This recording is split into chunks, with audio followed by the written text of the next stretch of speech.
Sorry. Hello, everyone. A very good morning to all of you. Kindly, anyone, please confirm me. Am I audible and visible? Yes, Anyone? sir. Okay. Yes, Okay. yes. Thank you very much. Welcome Yes, back. Tanuva, yes. Thank you very much, sir. Tanuva, yes.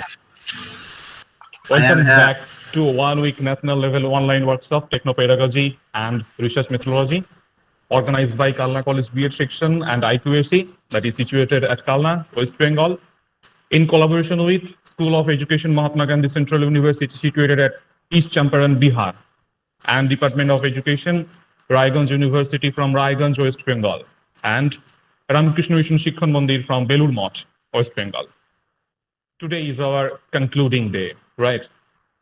In the previous 6 days, we had great experience without any doubt. At the very beginning, we had a very beautiful inaugural session. You all remember that we had with us,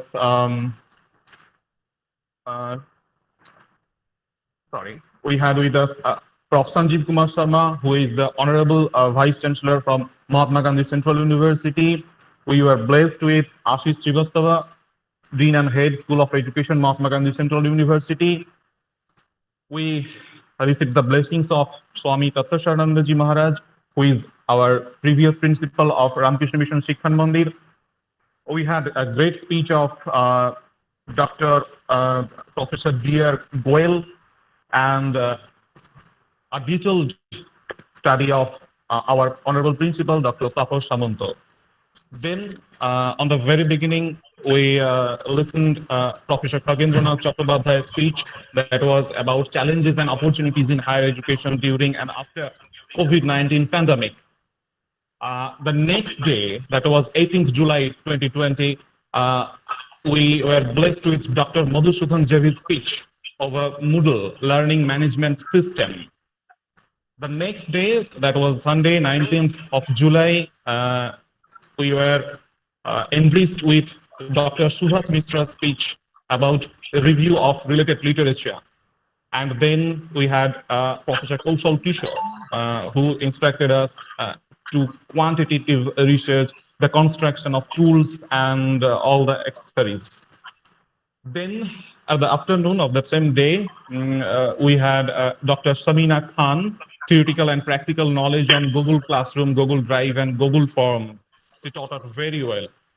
The next day, 20th of July, Ashish Srivastava sir was with us, and Basic of Research Methodology was his speech. Next, Dr. D.R. Goel, Technopedagogical Content Knowledge, he described us about the thing. Next day, 21st July 2020, Dr. J.N. Balia, Understanding Research Ethics and Plagiarism. He taught about all these basic of research and ethics and about plagiarism. Professor Vishal Sood, he taught us about data analysis techniques and quantitative research. And on the same day, Dr. Ajay Kumar Sharma, please everyone can mute your mics so that we can proceed our this session smoothly. On the same day, 21st of July, Dr. Ajay Kumar Sharma, whose speech was about conception and uses of different Google apps in teaching learning process. On 22nd of July, we had Professor Rakesh Rai. He taught us about the writing techniques of research proposals, and we had Abhijit Guha, Dr. Abhijit Guha. He taught us about data analysis techniques for qualitative research. And this is our concluding day. Today, we had 3 sessions, basically 2 academic sessions, and the last one is about the Thanksgiving. So in our first session, we are very pleased to invite Dr. Jodhira Bhutiya. She is from, to introduce her, I should say that Bhutiya has obtained a BSc and MA in English, M.Ed, and she has her PhD from NEHU, and she had her postdoctorate from Greece. Okay, and Even she has authored 5 books and numerous research papers. So please, everyone, kindly invite our today's guest, Dr.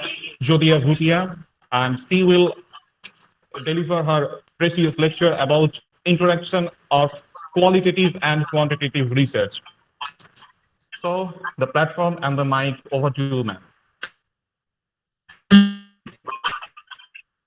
Okay, Dr. Wanda, can you hear me? Yeah.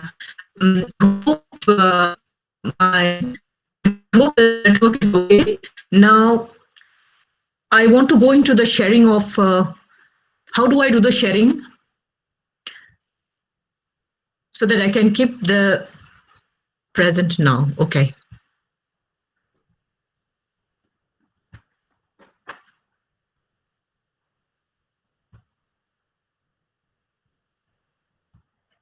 Okay. Most probably, I'm afraid that we can't see Should I your send you presentation. this? Mm, Yeah. okay, How do okay, I? okay. Should I send you this? You may send this, Okay. yes, that would be an option, but there is another option. To the extreme Okay. right corner, you can find 3 dots. To the extreme right corner of your I can screen. see it. Yeah, yeah, yeah. Just Yeah. click on Yeah. that 3 dots and present now. You will have this option. The third option, present screen. Present now. Present screen, right? Yes, I can see present now. Yeah, now present. Yeah. And Just click on that. entire Just click screen on or all right. you can present entire screen and then you can select the particular window that you want to present.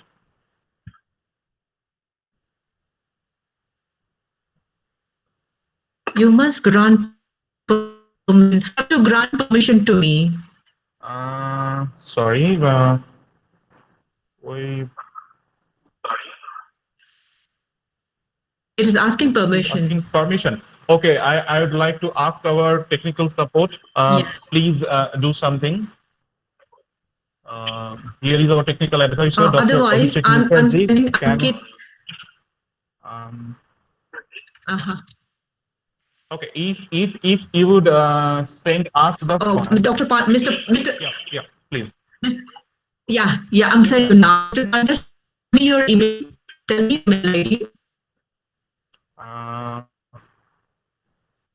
Your email ID, please. Okay, my email ID. Okay, 1 second. Professor T Panda, PROFESSOR. PROFESSION. Professor. No, Professor. Professor. PROFESSOR. Okay, Professor Professor. T Panda. Yeah, T for Tanumai, T Panda, PNDA. Yes. Professor T Panda. Panda. PNDA, right? Professor T Panda @gmail.com. gmail.com. Yes. PPT. Yeah, I'm sending you now. Okay. Yes, I am also trying to open it here.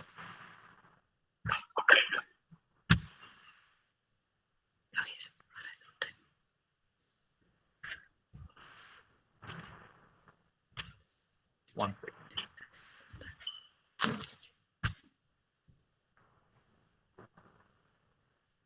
Yeah, it has been sent from here. Well, I have not received it yet. Yeah, I think you checking. receive it now. Yeah.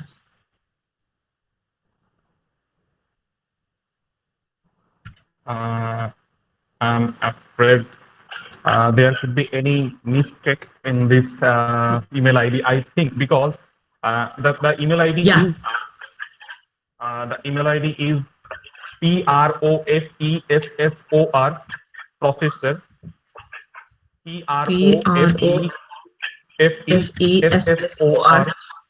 Yes, T for Panda. T for Texas. Yes. Oh, T for T. Yeah. T Panda. Okay. Yeah. Oh, T Panda. Yes. Yes. Oh, okay. I'm trying again. Right. All right.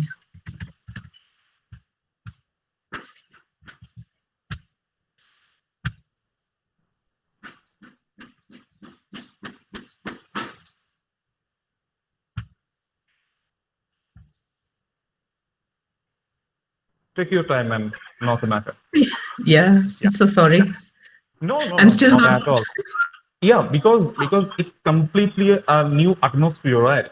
In Yes, this yes. atmosphere, in this particular, all these technical hazards, everyone at present situation, in this present uh, lockdown situation, this sudden situation, we are not habituated with all these uh, Yes. contemporary techniques and methods.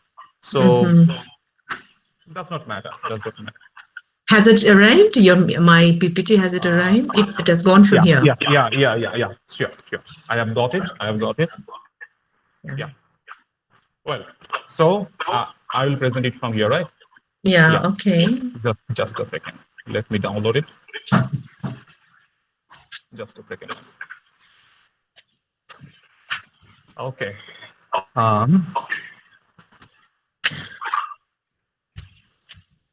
Just let me open the link from here. I was just wondering, why is it not happening? It happens sometime. Maybe some. 1 second. Let me log in from here.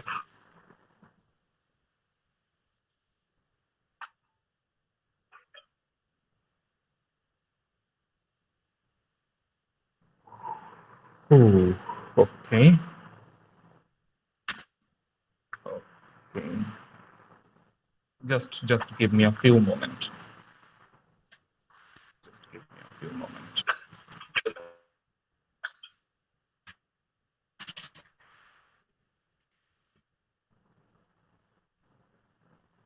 Yeah. I'm almost done. I'm almost done. Yeah, no problem.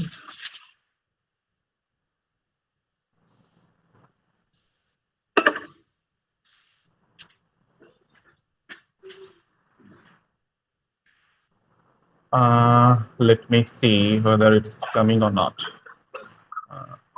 It is coming. Yeah. Yeah. Just you instruct me, ma'am, what I should do and what. Is that okay? Okay. Yes, it is okay. Let me start. Good morning. Thank you, Professor Panda, for introducing me. First of all, can you hear me, Professor Panda? Can others hear me? Yeah, everyone Okay. can hear you very clear. All right.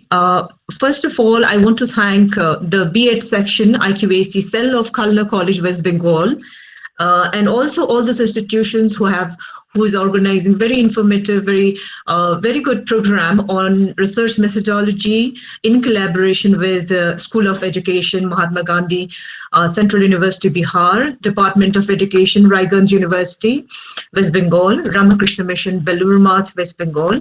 And I'm especially thankful to Professor Ashish Srivastava for proposing my name. He has been a great source of knowledge and inspiration to us in the department in Sikkim University, and also a very good resource person for all of us. I also would like to thank at this point Ms. Aditi Biswas for keeping in contact throughout whenever I require the information. At this point, I would like to thank all these participants who have joined here today, despite this pandemic situations where there is a lot of fear and uncertainty everywhere. But we have come down to a little bit of learning and discussing whatever we know each other, isn't it? Now today, my topic is integrating quantitative and qualitative research, and how do we do it? Now, we do it using a mixed method. Without much of delay, I want to move forward. What is mixed method in a very traditional way with the definition? Can you go to the next slide? Okay. Now, Professor Creswell and his colleagues in 2003 defined integrating qualitative and quantitative data collections and analysis in a single study or a program of inquiry. In one program of inquiry, we can integrate both. They were the most profound of the. This is what Creswell and his colleagues defined in 2003.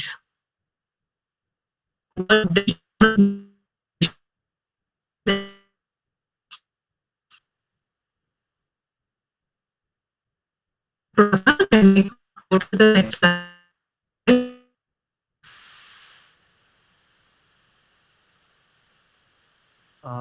Excuse me, ma'am. Please pardon me for. I'm really sorry for the inconvenience for the network problem. I guess we can't hear you properly. Excuse me, ma'am. Can you hear me? Hello.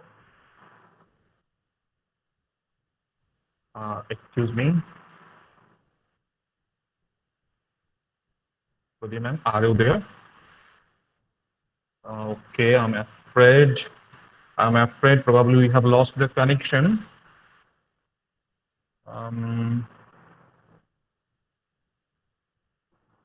Excuse me, ma'am. Are you there? Are you there, ma'am?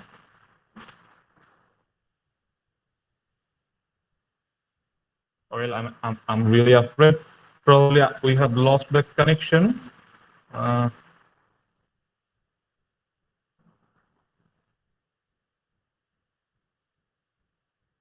think ma'am has left. Okay. So what to do? Please contact her. Please contact her. Please give her a ring.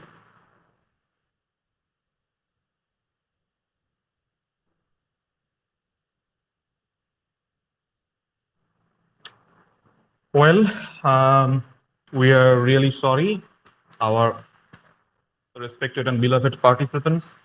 We express our definitely we are nothing to do in these situations because this particular situation, we all see that in everywhere, in every zone, in every geographical locations, there are not a proper connection of network.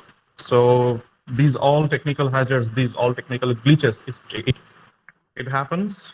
In our previous sessions, we have also witnessed, we have also underwent through all these glitches. So we have to be a, but the best thing is in this situation, in this pandemic and in this lockdown situation, we are organizing such a beautiful 1 week long session, and you are the beautiful people who are with us. Professor Panda? Yes, ma'am. Welcome back, ma'am. Welcome back. Very kind of you.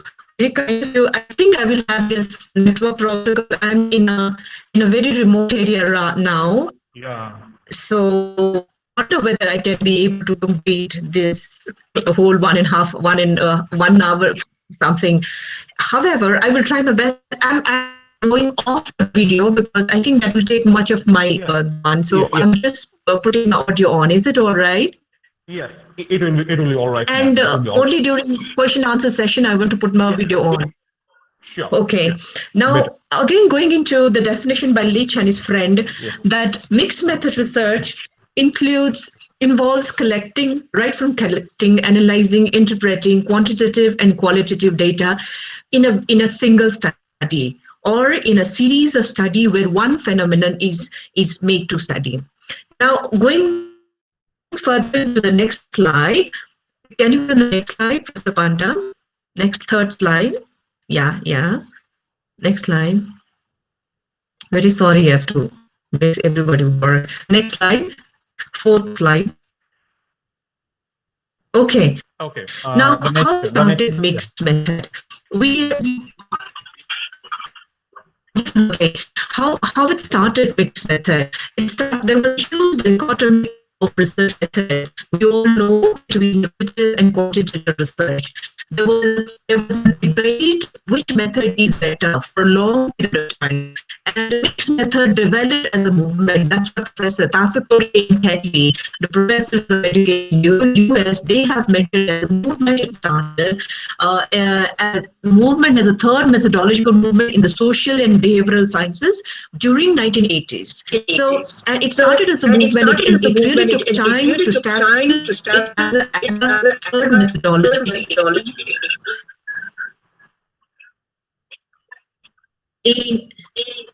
In social and behavioral sciences. Going to the next slide. How Okay, history. However, Professor Creswell and Dr. Plano Clark in 2007.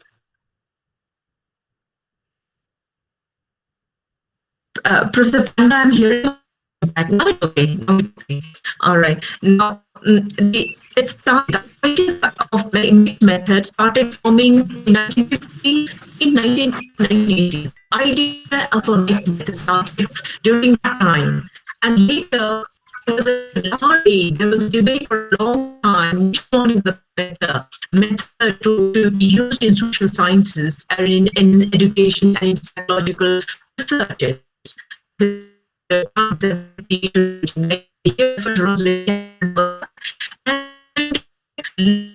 How should we do method? This took from 1980 to 2000. Everything is done. The procedure development is done. The method was established. In Kenya, advocacy established as a sector design also started from 2000 onwards. But the plan where Professor Creswell and Dr. Plant has played a very strong role in many later on as advocates of the mixed method. Who has joined together with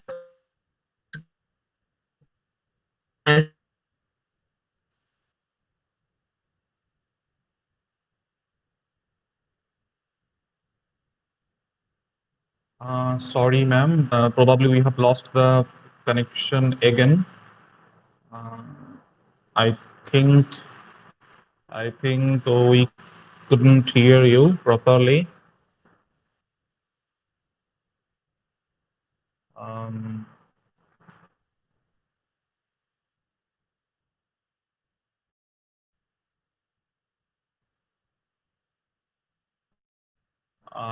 I would like to give advice to us. I would like to ask Dr. Abhishek Mukherjee, please advise us what to do in this particular situation, because I think we have lost the connection again. I'm here. Okay. Yes, welcome back, ma'am. Welcome back. I will try to pull on. I think it is very disturbing for others also. No. That's okay, because that's okay, but it's very annoying for you because you are lacking the flow. You are lacking the flow of your speech. Yep. Yeah, and I'm in the actually because the lockdown started. I have come to a village with my son and mother-in-law, and so the network is very poor in this village. Yes, sure. We can understand this. I'm not in a Gangtok area, so I think this is because of that. However, let me try not to bore you all and move towards. Can we go forward? Now I will I think I will shorten my work. Is it okay? All right? Yeah, as you wish, ma'am, as you wish. But our participants are very enthusiastic. They will not get bored. Yeah, I feel very bad. Anyway, let's continue. We'll have to go along with this. But you've been very kind. You've been very, very patient. That's okay, ma'am. Yeah. Okay. So, let's go to the next slide. Yeah. Next after this. After methodological. Dichotomy. Okay. No, after this. After this. I was still. After this. Yeah. Quantitative research. Yes. Of educational research. Okay. Yes, I want to revise a little bit that you all the participants and the scholars have done in the previous classes, where you had a huge class, a number of classes on quantitative research, a quantitative research in education. So I'm talking about education because basically I'm from education, where the researchers ask a very specific questions, which collects a quantifiable data from the large number of participants. And statistics are used to analyze the data, and the inquiry, it should be very, very unbiased and objective. And the paradigm that is followed here is positivist paradigm, which mentions that which believes that reality is single, very, very objective in nature, and uses deductive reasoning in the quantitative research. Next slide. Next slide. Now, and where there is a huge network issue. Next slide. Yeah, okay, next slide. Okay, Quantitative can research. Dr. Tamoy, can I speak without the slide? Can I just speak without? Yeah, definitely. But I think that will also create a problem, is it? But let me speak without the slide. Let me try. Yeah, okay. Yeah.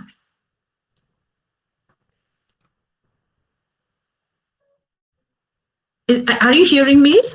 Are you listening to me? Yes, Okay. we can listen. Let me just. All right. So now I said quantitative methodology requires a lot of collecting numerical data, and the typical data collection tools that we use are questionnaires and rating scales and performance tests and personality measures. That is quantitative research. I repeat, it follows positivist paradigm, which believes in singular reality, which are very objective in its nature, and it uses deductive reasoning. Going into qualitative research, where the research in which the views of the participants are taken care, where the questions asked are very broad and general questions are asked, and collects data largely in the forms of the words, and describes and analyzes the words in the form of a themes, and conducts inquiry which is very subjective in nature.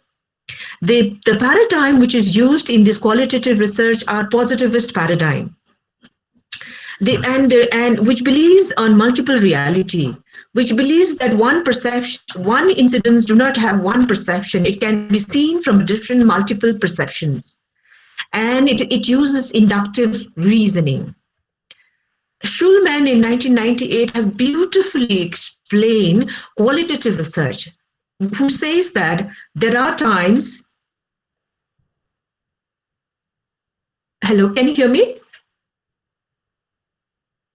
Yes, ma'am. Continue. The sound is now clear. It's clear. Schulman in 1988. You are clearly audible. Okay, has said that, very beautifully said that there are times we wish to know not how many and not how well, but simply how in the research. For example, I want to say today, how is the learning occurring amongst the participants in online course? How is the learning occurring amongst the graduate students in an online course? Here we don't want to know how many are learning. We want to know how the learning is occurring, which is very important in qualitative research. Basically takes into consideration of the views of the participants. They want to see, they have the very humanistic approach. And the qualitative research is also very exploratory in nature, and the method that is used for qualitative methodology are interviews, open-ended questionnaires, observation, very detailed observation, content analysis, focus group discussions are used. Now, all this you have done in your previous courses. Now, in the mixed method, we bring this together, qualitative and quantitative research. Why use mixed method? Now, this question comes very often, especially when we just start using the mixed method. Why do we use mixed method? Is it okay, Professor Panda? Can you hear me? Yes, ma'am. Is it okay? If sometime the inconvenience happens, I will inform you. Yes, sir. Okay. Why use mixed method is. One of the reasons we use mixed method is to validate the finding of one method, finding by one method with the other method, or to remove the weakness of one method with the other method, weakness of quantitative with qualitative, or qualitative by the quantitative, and draw on the strength of the method, research method. Or to bring the completeness in the completeness in the research with the help of both qualitative and quantitative research. There are times one method cannot explain the result, so the other method, bringing the either qualitative or quantitative strands, helps to explain the result which comes in during the research. Sometimes unexpected results come, which could be explained using the mixed method, and it is becoming now more common amongst the researchers. Now, when we do use mixed method, researcher requires certain skills. It is very important for researcher to know the various research method first. What are the assumptions underlying this method?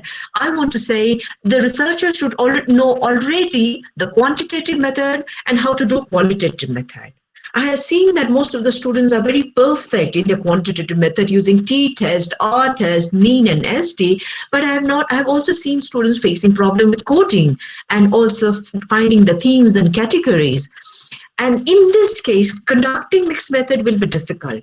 For conducting mixed method, a researcher should know the working knowledge of both qualitative research and quantitative research. Now, going into designs, there are different designs which are available. We can do through which we can do quantitative research. First is sequential design. Under sequential design, we have explanatory design and exploratory design. First of all, I want to explain the explanatory design. The word itself, explain. What it explains, the study, the design where the quantitative studies are done first and the qualitative studies are done at the later part.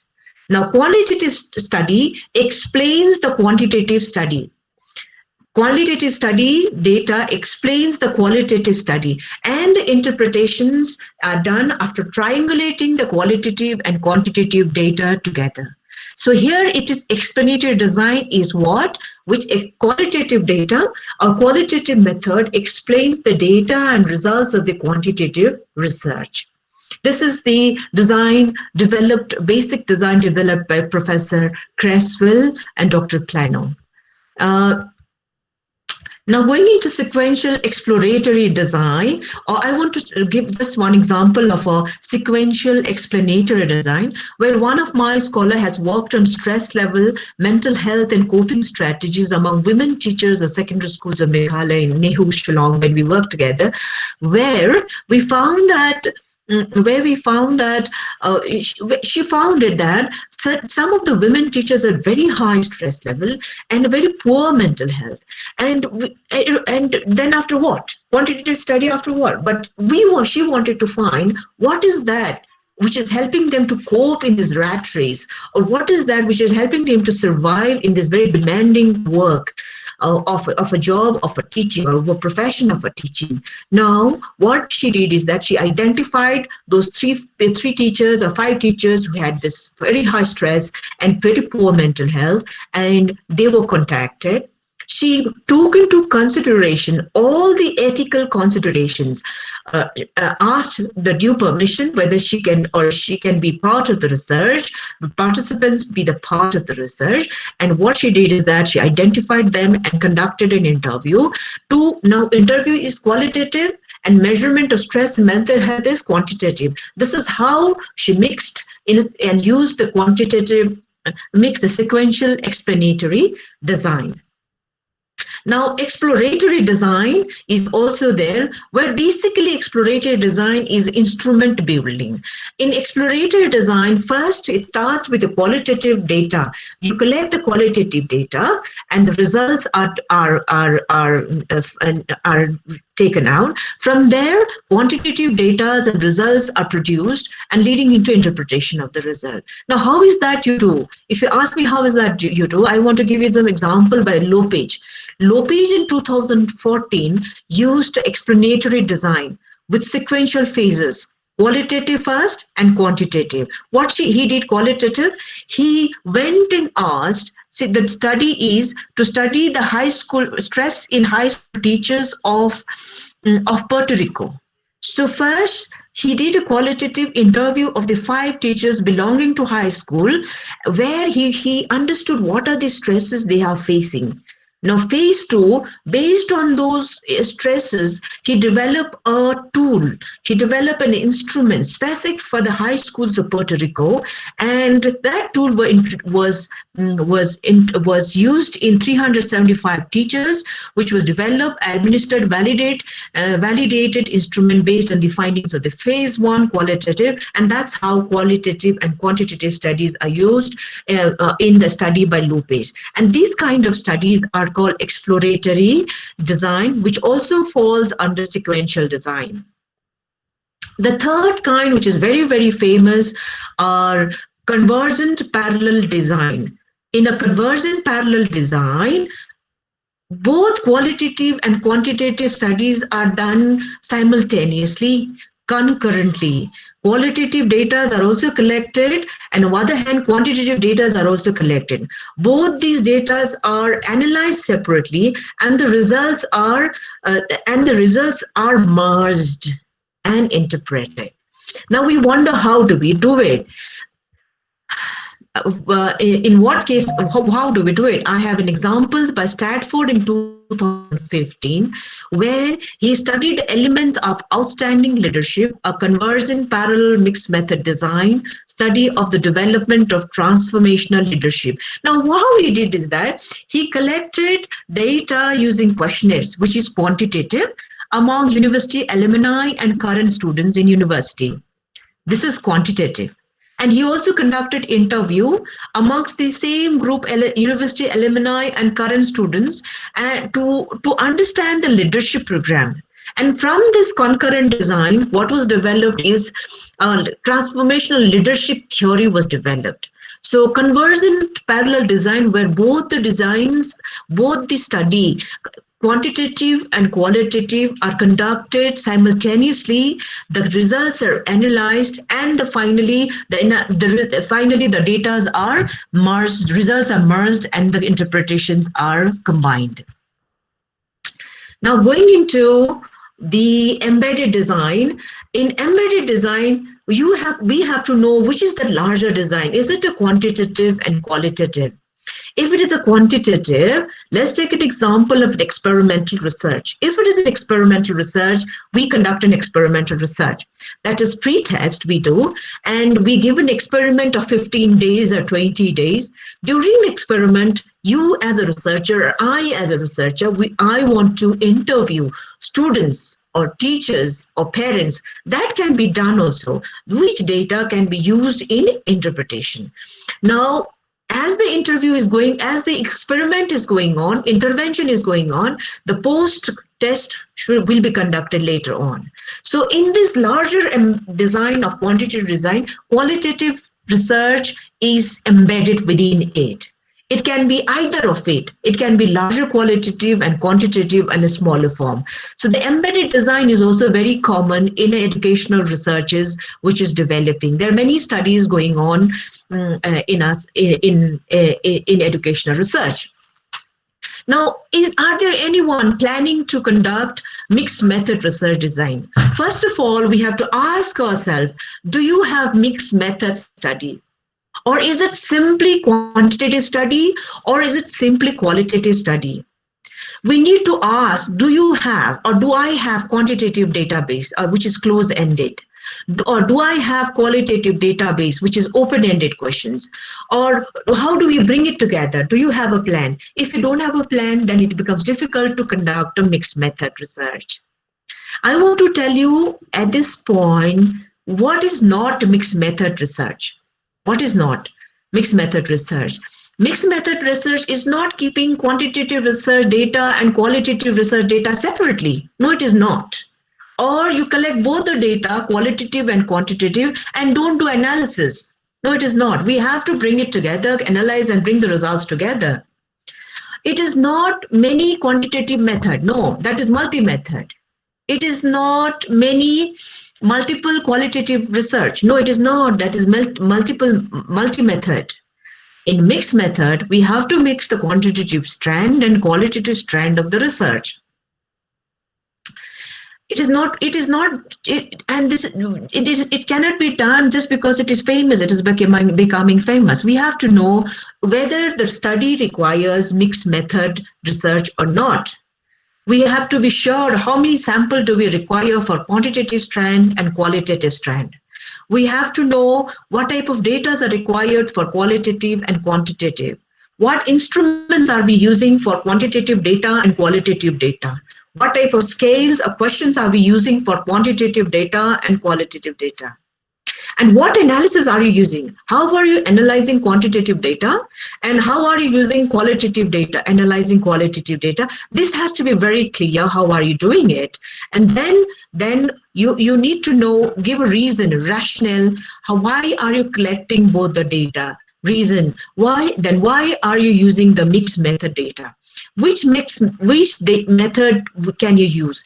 Today, I just talked about sequential, explanatory, exploratory, convergent, and embedded design. There are many more complex designs are developing now. Interpretivist design. There are many more designs are developing. Constructivist designs are developing. Now, if you are more expert in this, if you are developing further, it is very important to use it to give a rationale why are we using the different data. We're using this mixed method, and which mixed method are we using? Professor Panda? Yes, ma'am. Okay. Okay. Oh, you are still sharing the thing. And okay, now I want to, I think we can have more of a discussions here. I want to say that mixed method has developed so far and is being widely used now. It is time we also have to keep up with the development that is taking place now. It is a transdisciplinary research taking place. I think we can also I think it is good to use this method, not just because it is in fashion, but to try and use the new development which are happening and going on in the researches. With this, I think I will just keep it short, and because of my internet, I'm very sorry I said, but I'm ready. I think it is more of interaction is better instead of me just speaking and use changing the slides there. I'm open for questions if there are any more. Okay. Okay. Yes, ma'am. As you wish, ma'am. As you wish. I wish we could. I had many more examples and all, but because of the network thing, I could not. Yeah. Shomita is saying bad weather, remote places. Sure.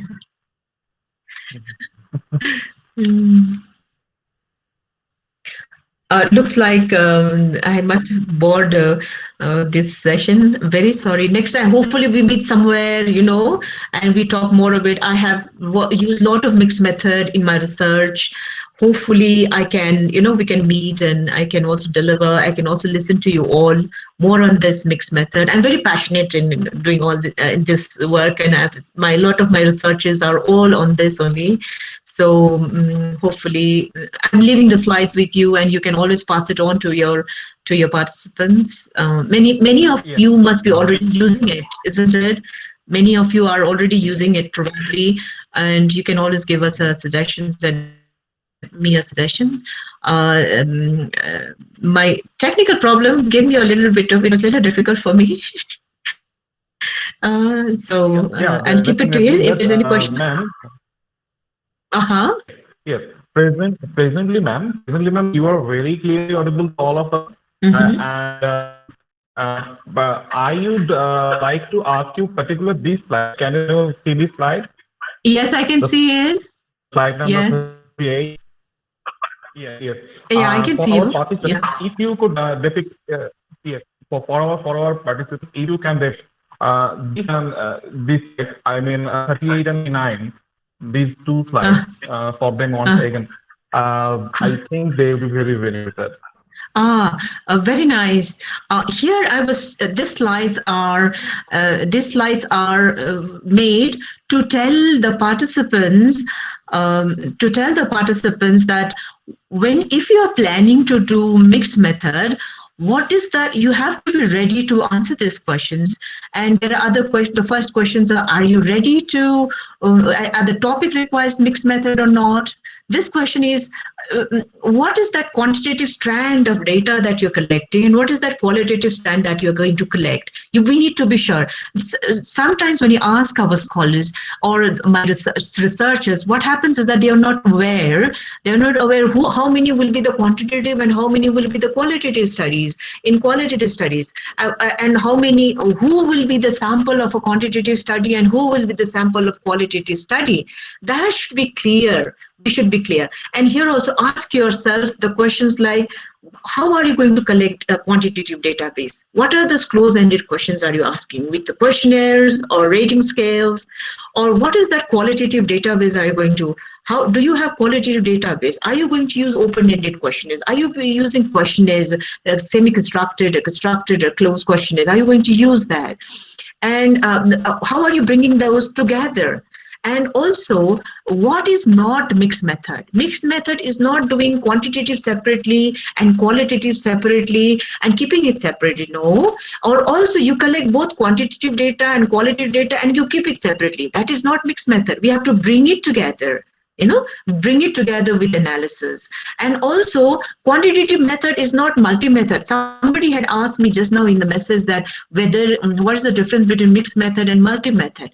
Multi-method or multi-method that is said is number of quantitative method using in one study. Number of multi-method using in one study is multi quantitative only. For example, you do survey, which is quantitative, and also document survey, which is also quantitative. You're using all that in one. Or qualitative, using ethnography and also case studying within that. It's a multi-method, which is not mixed method. Mixed method is not multi-method. Multi-method developed before mixed method. Multi-method developed before there was a debate of paradigm was going on. Multi-method had already been used in a different researches, and later after the multi-method, with the need to make a more comprehensive study, the mixed method started developing. And we do mixed method not because it is becoming fashion in research. We have to know the topic or the research title or the research study requires mixed method, or the topic should be framed in such a way that the mixed method should be used. Voice is not coming. Somebody saying, okay, all right. And what quantitative? Yes. Okay, it's audible. Okay. What quantitative and qualitative? It's Mahadev both partner. Yeah, okay. Continue, ma'am, please. So, and we, if as a scholar, if you are using it, we have to know what is the sample. Who are the sample first? Who will be the sample of quantitative data? Who will be the sample of qualitative data? And how many? We cannot do 100 qualitative study because what qualitative study requires. Requires so much of we can generate so much of data, not only 1 2 3 4 5. It requires a lot of pages and pages of data in qualitative study. So usually it limits to 30 is quite a large sample for qualitative study. And what type of data are you collecting? Numerical and textual data or visual data? What are you collecting? What is the instruments are you using? Is it a questionnaire or rating scale for qualitative, semi-constructed interview, or interview open or interview are you using, or questionnaires or observation are you using? What kind of questions are we using in the scales or in the questions are you using?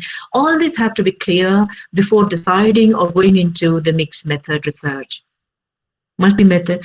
Somebody asked me, please explain the difference between Professor Panda. Can I explain that? Yeah. Please? Yes, definitely. Okay. You have already explained it very well. Once again, she wants to know, I think. Multi-method is using many method of one approach, that is quantitative. Within quantitative, for example, you're using survey method, you're also using document survey, you're also using other quantitative method in one study, that is multi-method. In qualitative study, ethnography, and you're also using case study ethnography, you're using many method qualitative study, that becomes a multi-method. Here, only one approach, same kind of methods used, which is multi-method, which is far before mixed method. Okay.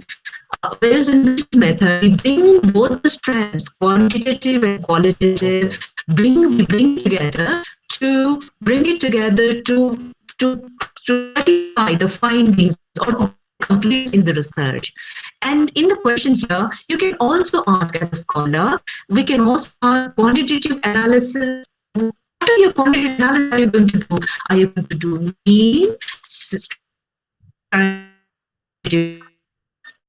mean, analysis, and qualitative are you going to look at analysis, coding, identify names. I do not quantitative and not quantitative studies. So it is nice to bring this both analysis together in qualitative study. It really brings in the wholeness in the research, because for anyone, most of you are from very quantitative studies. If you read qualitative articles, so it really helps you to see from a different perspective, and it makes the head also bridges the gap that this method is better than this method. Have you heard? As we really case, Pardon me, ma'am. Sorry for the inconvenience again. The sound is breaking, ma'am, once again. Kindly, please keep talking so that we can understand that is it audible clearly or not, and so that I could inform you.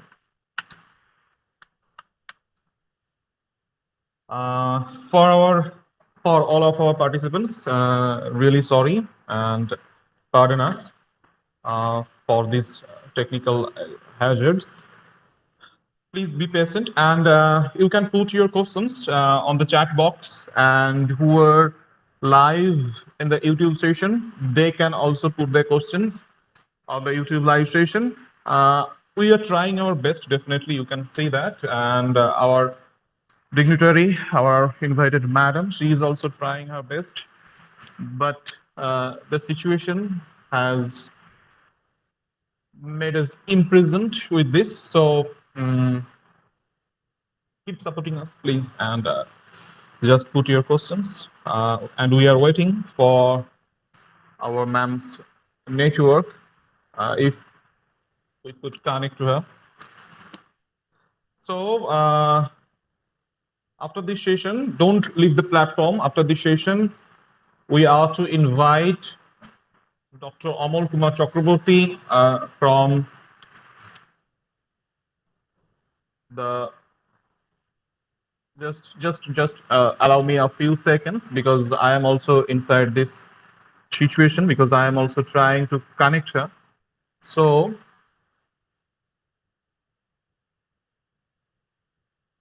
well, after this session, we are to invite Dr. Amol Kumar Chakraborty, who is the head of the Department of Education, Raiganj University. He's not only our research person for this one long week session.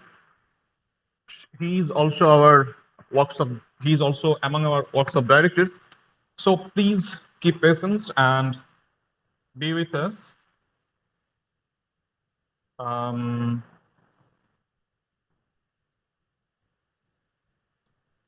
Well, we are still waiting for ma'am, but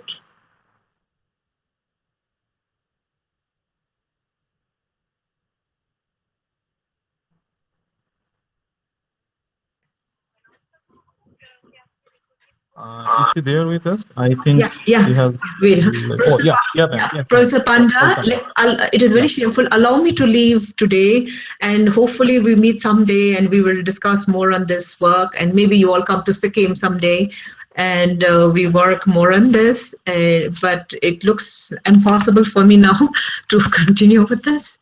Okay. Please, you don't be sorry, ma'am.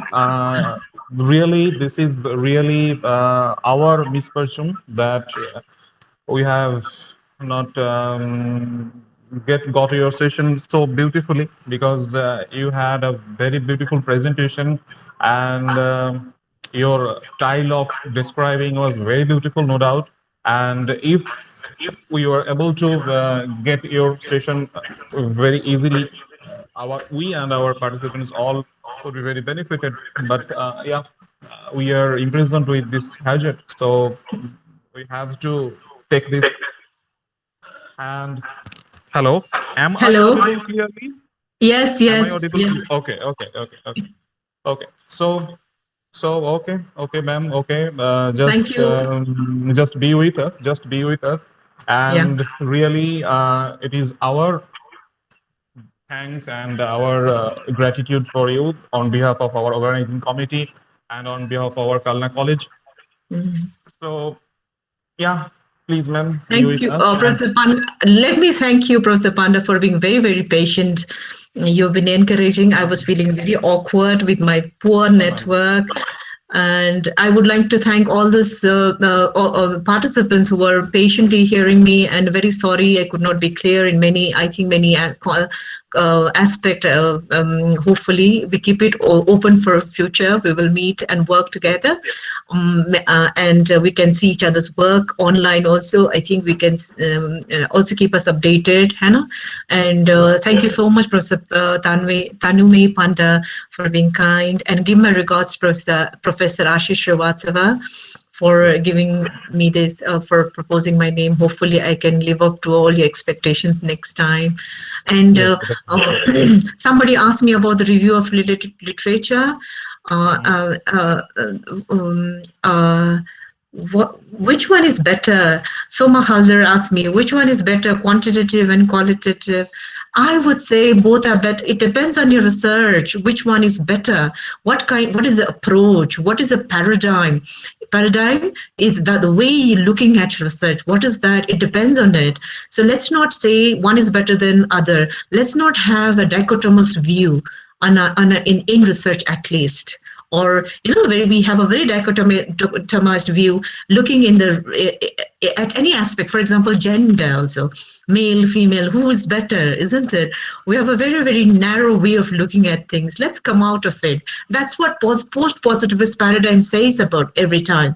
Post-positive paradigm does not it encourages you to think in a very, very narrow way. It makes you think in a very broad perspective, and that's why we use mixed method, using the quality of both the researches, both qualitative and quantitative research in one research. That's the beauty of this research. And now we have transdisciplinary coming up. I think we have to buckle up ourselves further and move with this development going on in our researches. And somebody asked about review. Well, we do review. Yeah, we review, and review it depends. If you're using grounded theory, maybe you have to wait for the researches to be done. But if you're mixing with other qualitative study, then you have to do and develop theories that are very important for any researchers to go on. Because Dr. Mishra said, researches cannot be done in vacuum. I was hearing his talk. Researches cannot be done in a vacuum. So review has to be done, which gives us the view of what has been done in the past, and it lays a foundation for us to move forward. It is required, and you may do thematic, chronological arrangement. That's how we do it. I think arrange it in our report. One. তোমার screen প্রেজেন্টেশনটা of করো, screen প্রেজেন্টেশনটা বন্ধ করে দাও, full screen করে দাও। Okay. Screen presentation. Okay, 1 second. Now is it okay? হ্যাঁ, ওকে ওকে Okay. Thank you. Okay, ma'am, you can start. You can continue. Wait, somebody was asking some questions. I was looking at it. Yes, there is a person, Paramita Gurun, who she is asking that can we reach out to ma'am through emails, WhatsApp, if we need. That's a very personal question.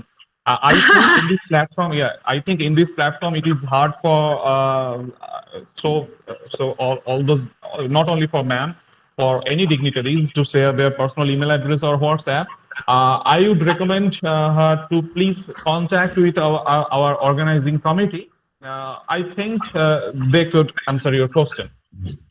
Because here in this public platform, it is really a little problematic to share anyone's email or WhatsApp number. Gargidas is there. What kind of research problems solved with mixed method and all? Now to justify, Anjan Goswami is asking something. Now to justify triangulation in qualitative research, ma'am, please give me an example. Justify triangulation. We do triangulations. Triangulation means bringing together quantitative data and we bring it together qualitative data. This is the method of bringing together both qualitative and quantitative research. Now, triangulations are used in the mixed method. Triangulation is also one of the method. At the beginning, when the mixed methods were developing, one of the method it was said was triangulation. But later, as the methods started developing and refining, the Professor Crashwell and his friends, Dr. Plano, did not use triangulation as a word as a method, but they used sequential explanatory, sequential exploratory. But triangulation is the method we use to bring both the strands of data, qualitative data and quantitative data, during the time of analysis. The triangulations are used. Now, somebody told me to give an example of a topic. I want to repeat, which is a very simple example, as a study of stress level, mental health, level of mental health, and the coping strategies of women teachers. See, the stress level and the mental health was measured quantitatively, and from then the women with a very high stress were identified.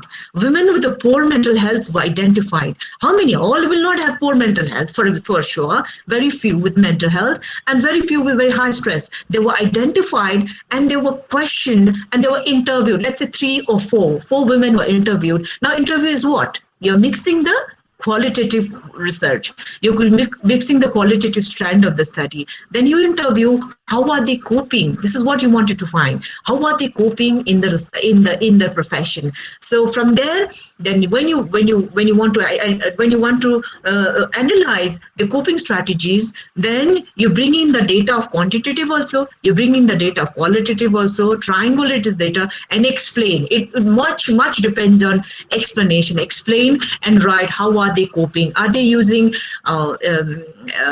external coping agency, or are they coping from within? They have the ability to cope.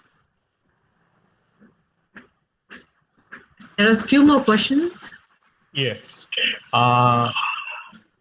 Anthony Day, could you please give me an example of mixed method? And not anymore. I am trying to. All right. I think another research person has come. Yes, we are just to invite him in this platform. Just allow me a few more seconds so that I can check the YouTube session.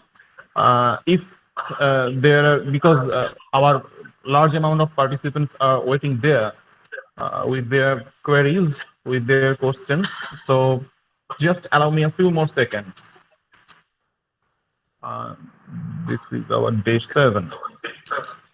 And it is now live. Just allow me a few more seconds, please.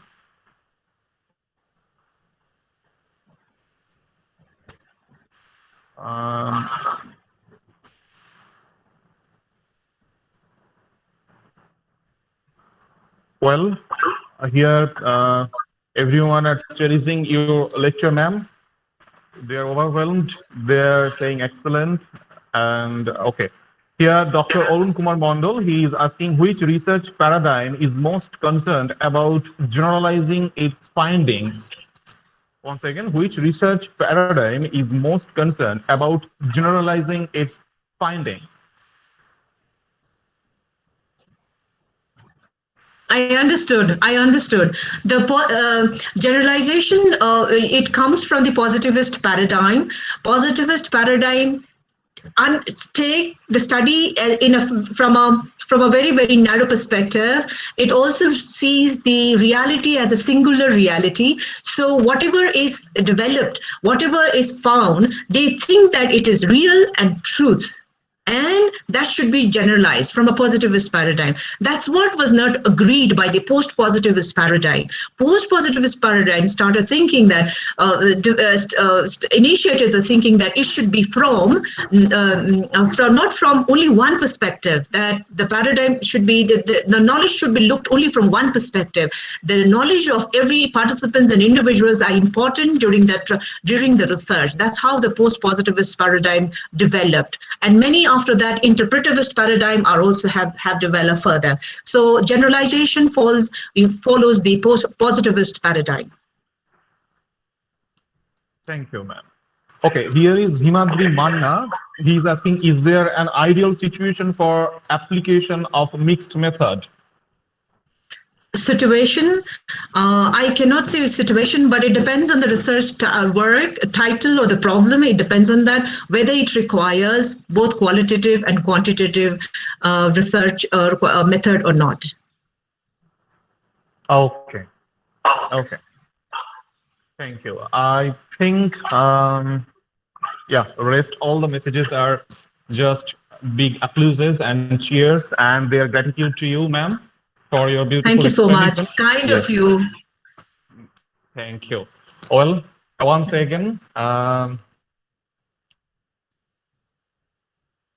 one second, just.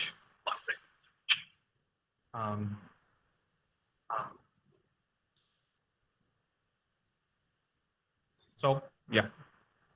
Well, so please, Jodhira Bhutiya, ma'am, Associate Professor and Head, Department of Education, Sikkim University, Gangtok, please allow us to convey our respect and gratitude to you on behalf of KALNA College and our B.Ed section. Thank you, ma'am. Thank you for being with us and your the strongest endeavor to be connected with us. Thank you, ma'am. Thank you so much. Thank you for being patient. Thank you. Thank you, ma'am. Well, so now it's time to invite, and now it's time to move to our next session, our session 2. And in this session, we are really privileged to have Dr. Amol Kumar Chakraborty. He's the Associate Professor of Raiganj University, and he is presently the head of the Education Department in Raiganj University. He worked as an assistant professor at Katua College for more than 11 years. He has published many articles in reputed international journals, as we all know that. And he also sessioned chairs in many national and international conferences. So chair the session, and please allow me, and please be full attentive to the next session. And please allow me to welcome Dr. Amol Kumar Chakraborty. Sir, the mic and the platform is all yours now.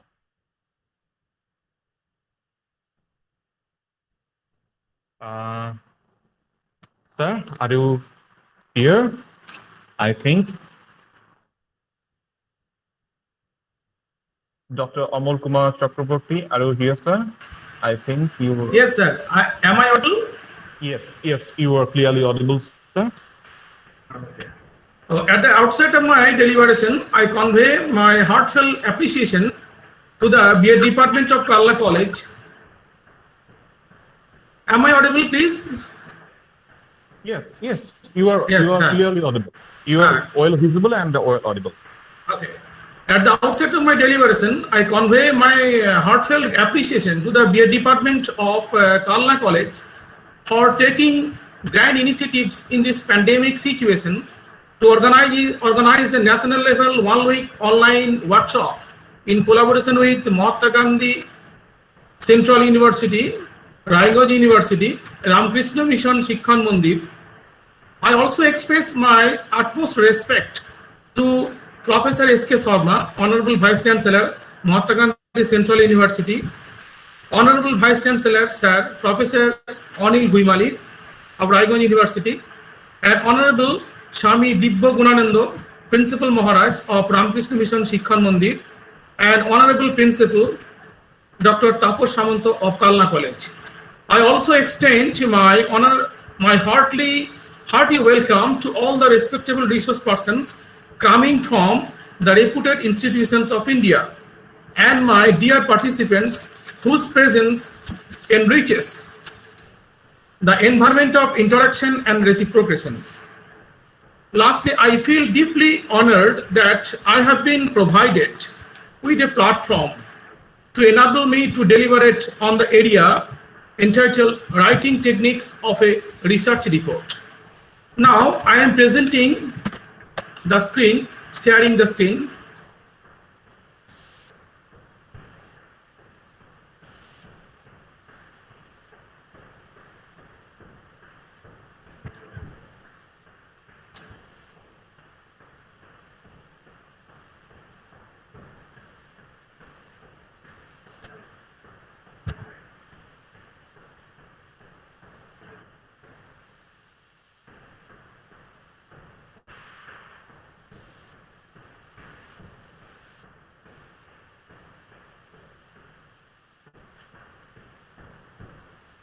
Yes, your screen is visible, sir. Okay. So actually, I have been asked to deliberate on writing techniques of research report. First of all, we should know what is a research report. A research report, in its practical functioning, may comprise the following points.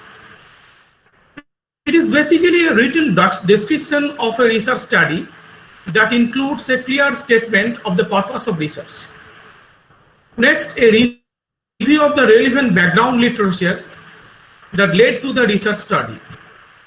Third, a description of the methods used to conduct the research.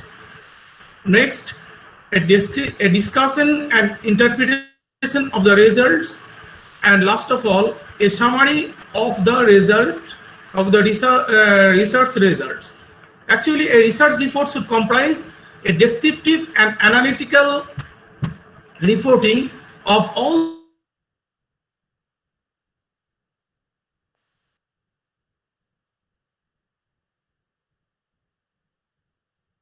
I'm afraid, sir. I think we can't hear you.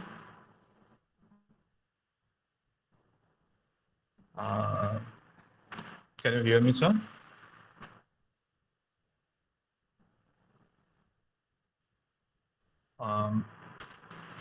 Dr. Amal Kumar Chakraborty, am I audible?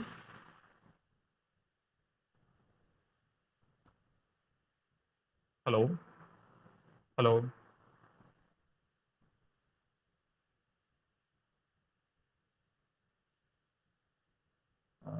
I think he has left the platform. Am I right? Please anyone confirm me.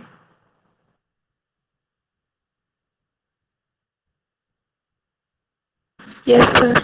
Hello? Okay.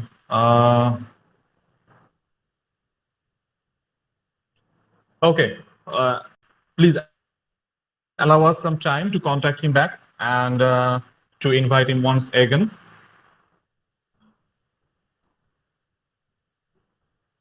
Today we are facing literally some annoying situation, but not to worry. Definitely he will join with us very soon.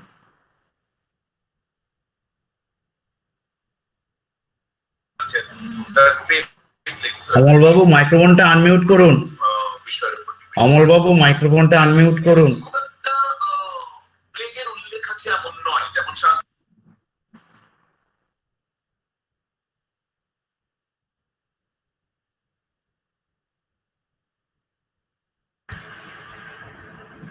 Now, am I visible and audible? Yes, yes, yes.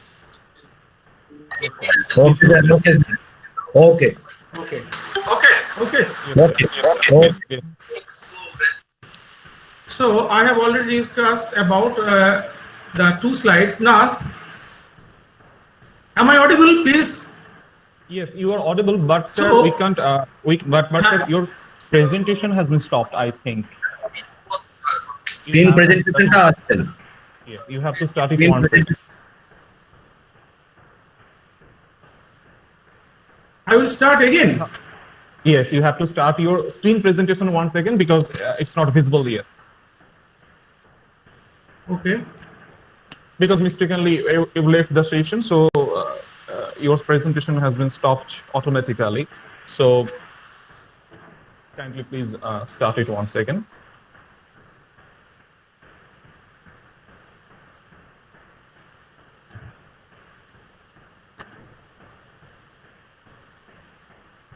Is it visible now?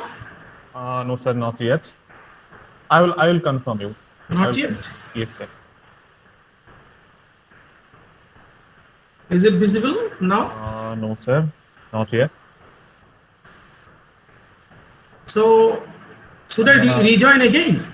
Okay, no. 1 second. Is it visible? I'm asking our participants. Please, anyone text it here. No, that, sir. Is that okay? The screen is not visible. No. Yes. Not yet. No, sir. It's not visible yet. So should I rejoin again? No, I think you just touch on the 3 dots on the extreme corner of your screen. Yes. Then you select the you better you select the present whole screen, the entire screen. I think there is an option like this, present entire screen. You must start it from there.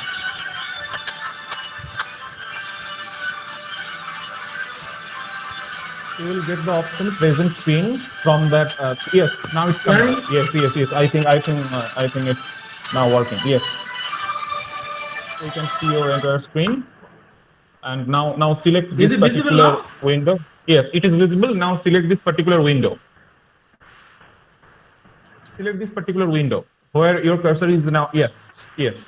Now make this particular window a large one, full screen view. Yes. Okay. Done. Is it visible now? Done. Proceed, sir. Yes, it is now clearly visible. Yes. I have selected the particular window. Is it visible now? Yes, exactly. Yes. Okay. Now we Yes. we should discuss what are the purposes of the research report. Okay.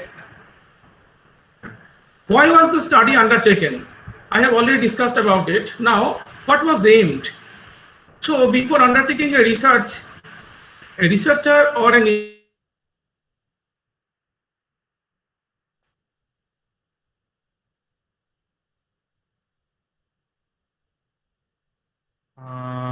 Sorry for the inconvenience. Dr. Chakraborty, I'm afraid your voice is dropping. We can't hear your voice, sir.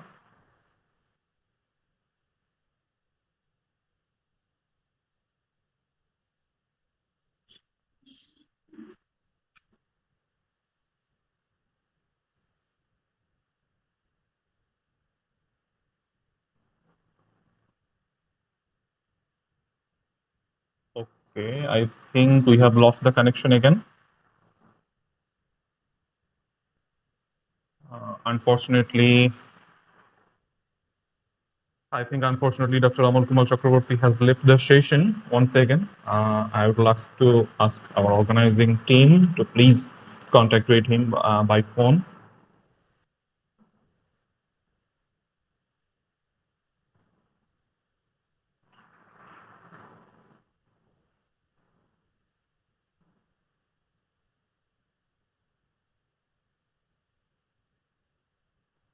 Well, for our very nice team and for our participants, it's really a pleasure to be a host here and a really pleasure to host you all. You all are very beautiful people and very much enthusiastic, very patient.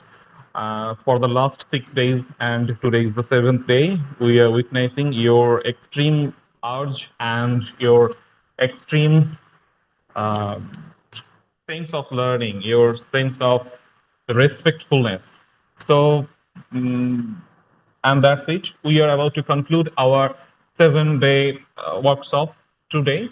And further, all the instructions you will get through the Telegram app, as you all are there, regularly connected with our workshop conveners and other members.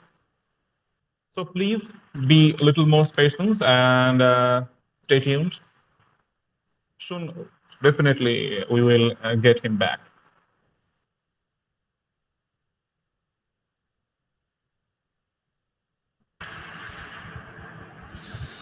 Am I audible now? Yes, sir. Welcome back. Welcome back. Is it visible? Is the PowerPoint visible? No, sir. The PowerPoint is not visible. You have to start it once again. Sir, I may recommend one thing because your place, your geographical location, I think, is facing some network issues. So it is an option for you that you may turn off your camera and just contact with us with your microphones, with your audio outputs only, and your screen presentation. I think then your device can get a better network flow. Sir, I have already provided the PowerPoint slides to the WhatsApp coordinator. Okay. If it is possible for him to present the PowerPoint the slide, then I can explain it through audio mode. Yes, sure. Will- Sure. I do request Vishal Chatterjee to please present the PowerPoint for our respected Dr. Amol Kumar Chakraborty. And to sir, if you are comfortable, you can turn off your camera and only your audio output that will discharge your data slowly, and I think your device will get a better connection. Thank you, Panda. I am just sharing on the behalf of the organizing committee to Dr. Amol Kumar Chakraborty the slide which is with me. Just in some moments, I am just sharing from my part. Yes. Okay. Sure. Should I turn off my camera? I think your device will get better connection then. Okay.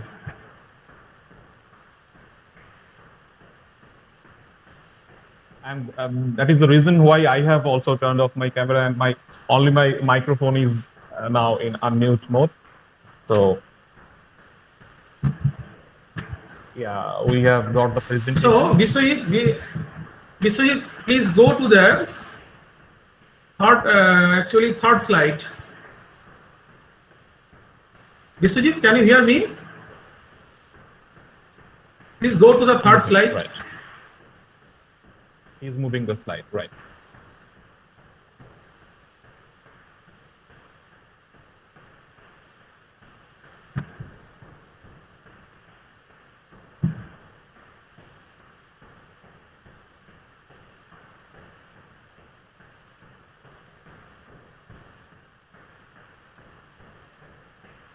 Can I start now? Yes, sir, definitely. So, next point of the purpose of the research report, how will the present study be helpful to others? We all know that research is actually a continuous process.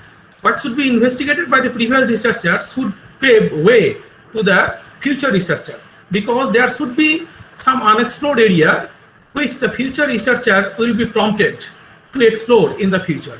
That's why the research report should describe and present the unexplored area in such a manner that it can pave light to the future researcher to carry on the process of investigation.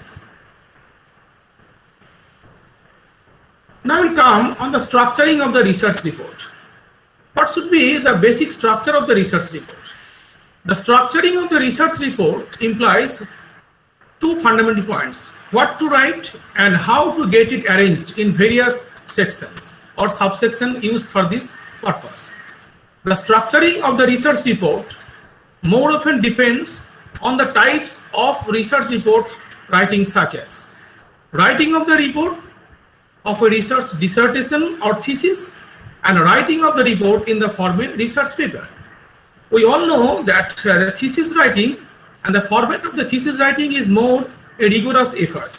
It should be made in a more meticulous and in a more consistent manner, and the chapterization should be more elaborate and consistently written, whereas the report of the research paper should be brief and should not be so voluminous that it should be written in an elaborative manner. That's why, so the chapter, there should be some basic areas which are explored in the research paper, because the research paper is written on the basis of an investigation made by the investigator on a clear area during a brief span of time. Now we will discuss about the general format of a dissertation or thesis of research report. The dissertation or thesis of a research report should comprise basically the title page. First of all, it is the title page. Next will come in the section acknowledgement. Next, the table of contents, then introduction, then the problem will be highlighted. In the next chapter, the review of related literature will be given.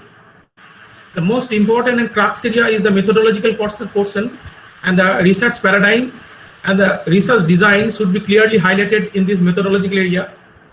Then will come the data analysis and interpretation. When the research methodology has been properly employed in a particular field on the basis of some data, then that data should be properly analyzed and interpretation should be drawn so that the conclusion and findings of the study can be made.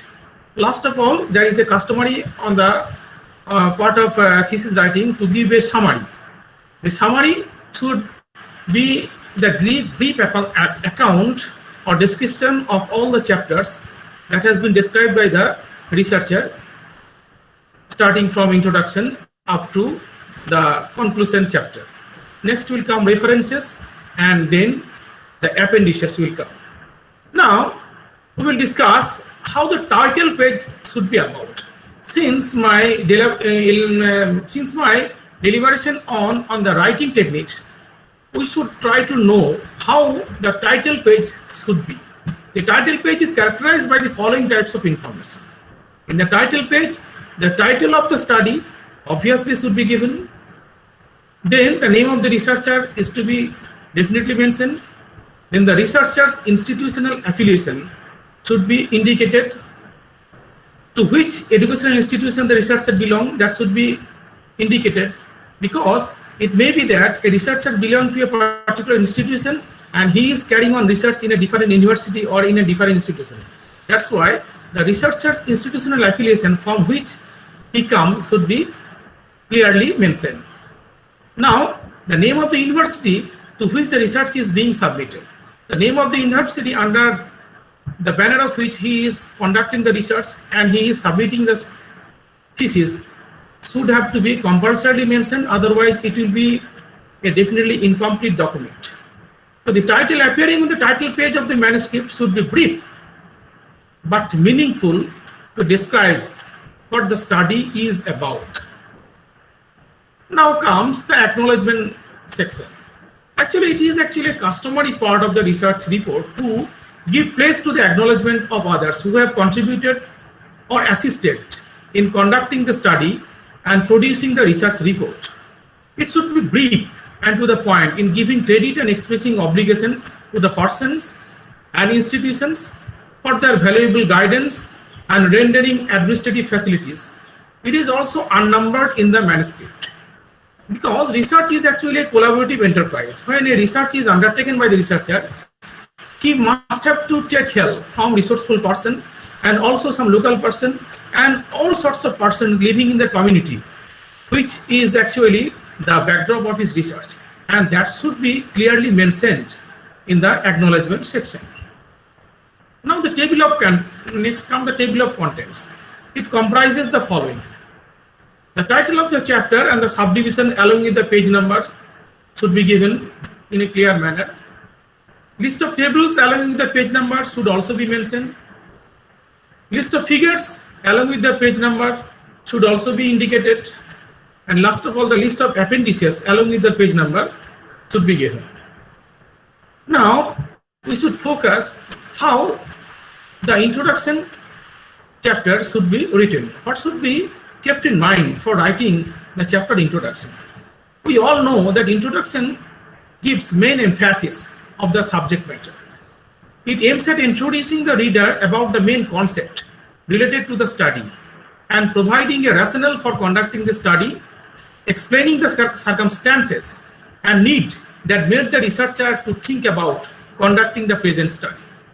We all know that when an investigator is conducting a research, a spirit of inquiry prompts the researcher to conduct the study. And on the basis of his spirit of inquiry, he makes an extensive review of the related literature or the researches that were undertaken before by the future researchers. And the present rationale should be written in such a manner that his spirit of inquiry should be clearly mentioned here. Now, in the third section, in writing the introductory part of one's research report, a researcher should also note that apart from explaining the concept involved in the study, most of the introduction is written in the past tense because it cites and describes the results of the previous studies. I have already mentioned that research is actually a continuous process, and while the investigator is mentioning the rationale of the study, he will also mention the previous research conducted in the allied areas. And now at the end of the introduction section, the spirit of inquiry or the rationale which has prompted to conduct the research should be clearly mentioned. Now comes the problem. What should be the techniques, or what should be the technical division of writing the problem? Statement of the... Am I audible, please? The statement of the problem. Problem is to be stated in clear and... okay. The problem is to be stated in clear and concise terms. What I am telling is that the problem should be stated in such a manner that there should not be any sort of confusing terms, or there should not be any sort of ambiguity within the statement of the problem, because it will confuse the future researcher and also the evaluator to sort out the area of investigation. Now, eliminating the area of confusion, the statement of the hypothesis should be mentioned. The hypothesis is actually an important area because education is an area of social science. That's why while conducting any area on social science, the hypothesis formation has been a customary, or has been actually a convention on the part of the social science researcher. These hypotheses should be written in such a manner that it can clearly focus and direct the study of the research. This should be written in a null hypothesis, or the research hypothesis can be written. Null hypothesis states in a negative manner, while the research hypothesis is stated something in a manner which points to the direction of the study, or which the investigator is clearly trying to investigate. Then comes the writing of the objectives of the study. Show the objective of the study in such a manner that it can be correlated with the hypothesis. If there is a dissociation between the hypothesis and the objectives, that means that the writing techniques of the problem is not clearly maintained, and it will be confusing on the part of the evaluator to make a thorough evaluation of the thesis. Now comes the operational definition of the terms involved in the study. When the statement of the problem is made, the statement actually comprises some key terms, and the key terms should be clearly analyzed. The key terms should be clearly mentioned in such a manner that there should not be any sort of ambiguity. As for example, if someone is conducting any research on the attitude of the teachers, towards any area, then the particular term teacher should be defined from operational point of view. Which kind of teachers the investigator is indicating, that should be clearly indicated. Whether the teachers belong to the secondary level, whether the teachers belong to the primary level, or at the higher education level should be clearly defined at the operational definition in the problem areas. Now comes the delimitation of the study. The delimitation should comprise the scope of the study, tools used for data collection, methodology involved, and lack of exercising proper control over extraneous variables. So research is actually an extensive enterprise on the part of the researcher. No researcher can claim that he has conducted an extensive and full-fledged research on that area. There must be any sort of shortcomings, there must be any sort of lacuna to be highlighted in the research. And that lacuna or shortcomings or area of gap must be there. And the researcher should clearly mention that these and these areas which may be or which might be explored in futures. That mentioning of these areas which which remain explored on the part of the researcher and which may pave the way to the future research, actually called the delimitation of the study. And these delimitation of the study should be clearly mentioned, and it will pave the direction of the future researchers. Now come the review of the related literature. I have already mentioned that the introductory part, the researcher have already mentioned what kind of previous researches have been conducted by the previous researchers. Now, while making the literary survey, what sort of allied study the researcher have undertaken, that should be clearly mentioned and that should be clearly acknowledged. And this review of literary literature should have the basic three sections. One is the introductory section. It is meant for providing the information to the reader in brief about the nature of the availability of the related literature. Now comes the main body section. It involves the title of the previous researcher study, name of the researcher with the year of published dissertation or thesis, brief description of the objectives of the previous study. This should be clearly mentioned. Otherwise, there might be the sport of plagiarization on the part of the researcher. So this should be clearly mentioned by the researcher that I have made an extensive survey on these and these area before conducting my research. And last of all comes the clear critical analysis and summary section. It should provide more than a mere summarizing of the study and its result. When all the literary survey have been made by the researcher, then he would give a brief account of the review of the related literature in a nutshell.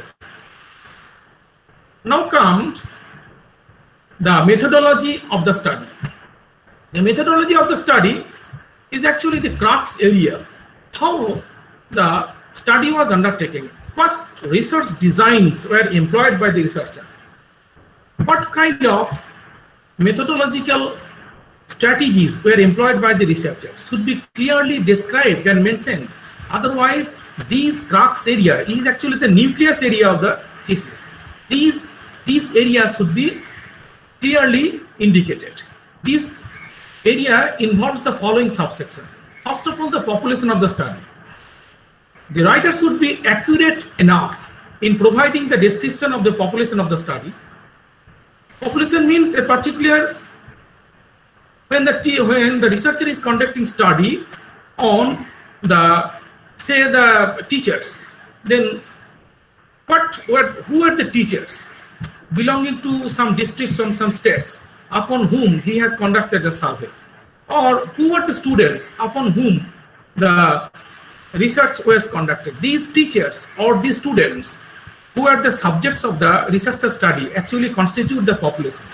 Now we all know the sampling actually is actually the small proportion of the population, and the sampling procedure, how the sampling has been done by the researcher, should be clearly indicated in a detailed way. Otherwise, it will create a gap in his mode of exploration. Now comes the instrument used for data collection. This particular section describes the instrument or material such as questionnaire, standardized test, rating scale, interview CD, etc. used for collection of the data to answer the research questions. One has to provide the necessary details about the nature of the tools used and the details about the nature of the standardization and obviously the reliability and the validity. These areas should be clearly mentioned. Otherwise, the thesis will be incomplete. Otherwise, it will not lend a scientific basis of the thesis, right? Of the writing of the thesis. Now comes the description of the variables. How the variables should be described. What should be the techniques of describing the variables? When the researcher is required to mention about the variables involved in the study, he should specifically mention the name of the independent variable and the name of the dependent variable and also the intervening variables. The independent variables and dependent variables we all know about it, but the more confusing are the intervening variables, which confuses the area of the study. These are oftentimes called the extraneous variable. These extraneous variables are so disturbing that these interfere with the course of the study. And these extraneous variables sometimes jeopardize the results of the study.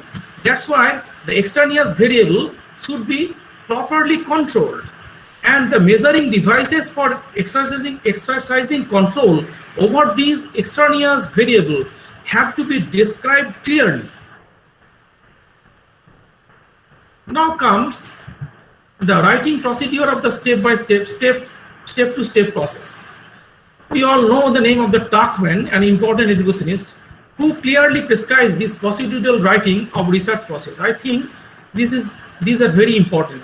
This should be remembered by every researcher or investigator before writing the thesis or any research report. First of all, the specific order in which the steps were undertaken.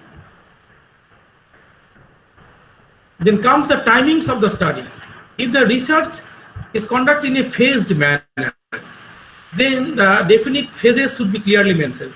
The first phases comprise 4 months duration, the second phase comprises 6 months duration, third phases comprises 1 year duration. That phases should be clearly mentioned, and the area of explore during that phases should be specifically mentioned in a step-by-step way.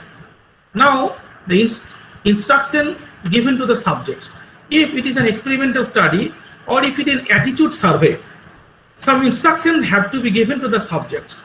How the responses should be given on the questionnaire or on the opinionaire, or if it is an achievement test or any sort of test, how the answer should be written. That instruction should be clearly mentioned in the instrument. Now comes the briefing, debriefings, and safeguards. In addition to the above, the subsection may also include the description about the procedure adopted for approaching the subjects or data collection sources to collect information, etc. These areas should be properly described, and no lacuna or no casual attitude should be indulged in for writing the research report in this section. Now comes the style of writing data analysis. When the data is observed after proper investigation and the data is properly analyzed, now result is obtained. Now comes the specific mode of writing the data analysis. In this area, we should concentrate on whether the study is qualitative or quantitative in nature. In case of quantitative study, the researcher should produce all essential description regarding all research questions all at a time. Now, the description of the type of statistical test being performed to answer that very question should be clearly mentioned, whether it is a t-test, whether it is ANOVA, whether it is a F-test, or any sort of statistical mode, or whether it is a state test of correlation. That should be clearly mentioned in the case of data analysis. Now, the decision-making criteria, the critical alpha level for testing the null hypothesis, and the name of the computer software being used for the study should also be mentioned. Now comes the techniques of reporting the results. Herein, we can concentrate on the educationist Berg and Latin. They wrote the result section should be brief, because while the key findings are given, they are not interpreted. The latter is done in the discussion section. So the discussion section should be written in a creative manner, and discussion section should be written in such a manner that it doesn't leave any sort of technical ambiguity. It doesn't leave any sort of ornamental writing. It should be written in a clear way. Sometimes ornamental and literary writing, in case of thesis writing of social sciences, should be avoided, I think. That's why the researchers should try to report the statistical significance for rejecting or accepting a null hypothesis through an appropriate statement identifying the type of the test used. It should be written in a clear and concise manner. It should not be written in an elaborate manner. The degrees of freedom, it should be written in one sentence.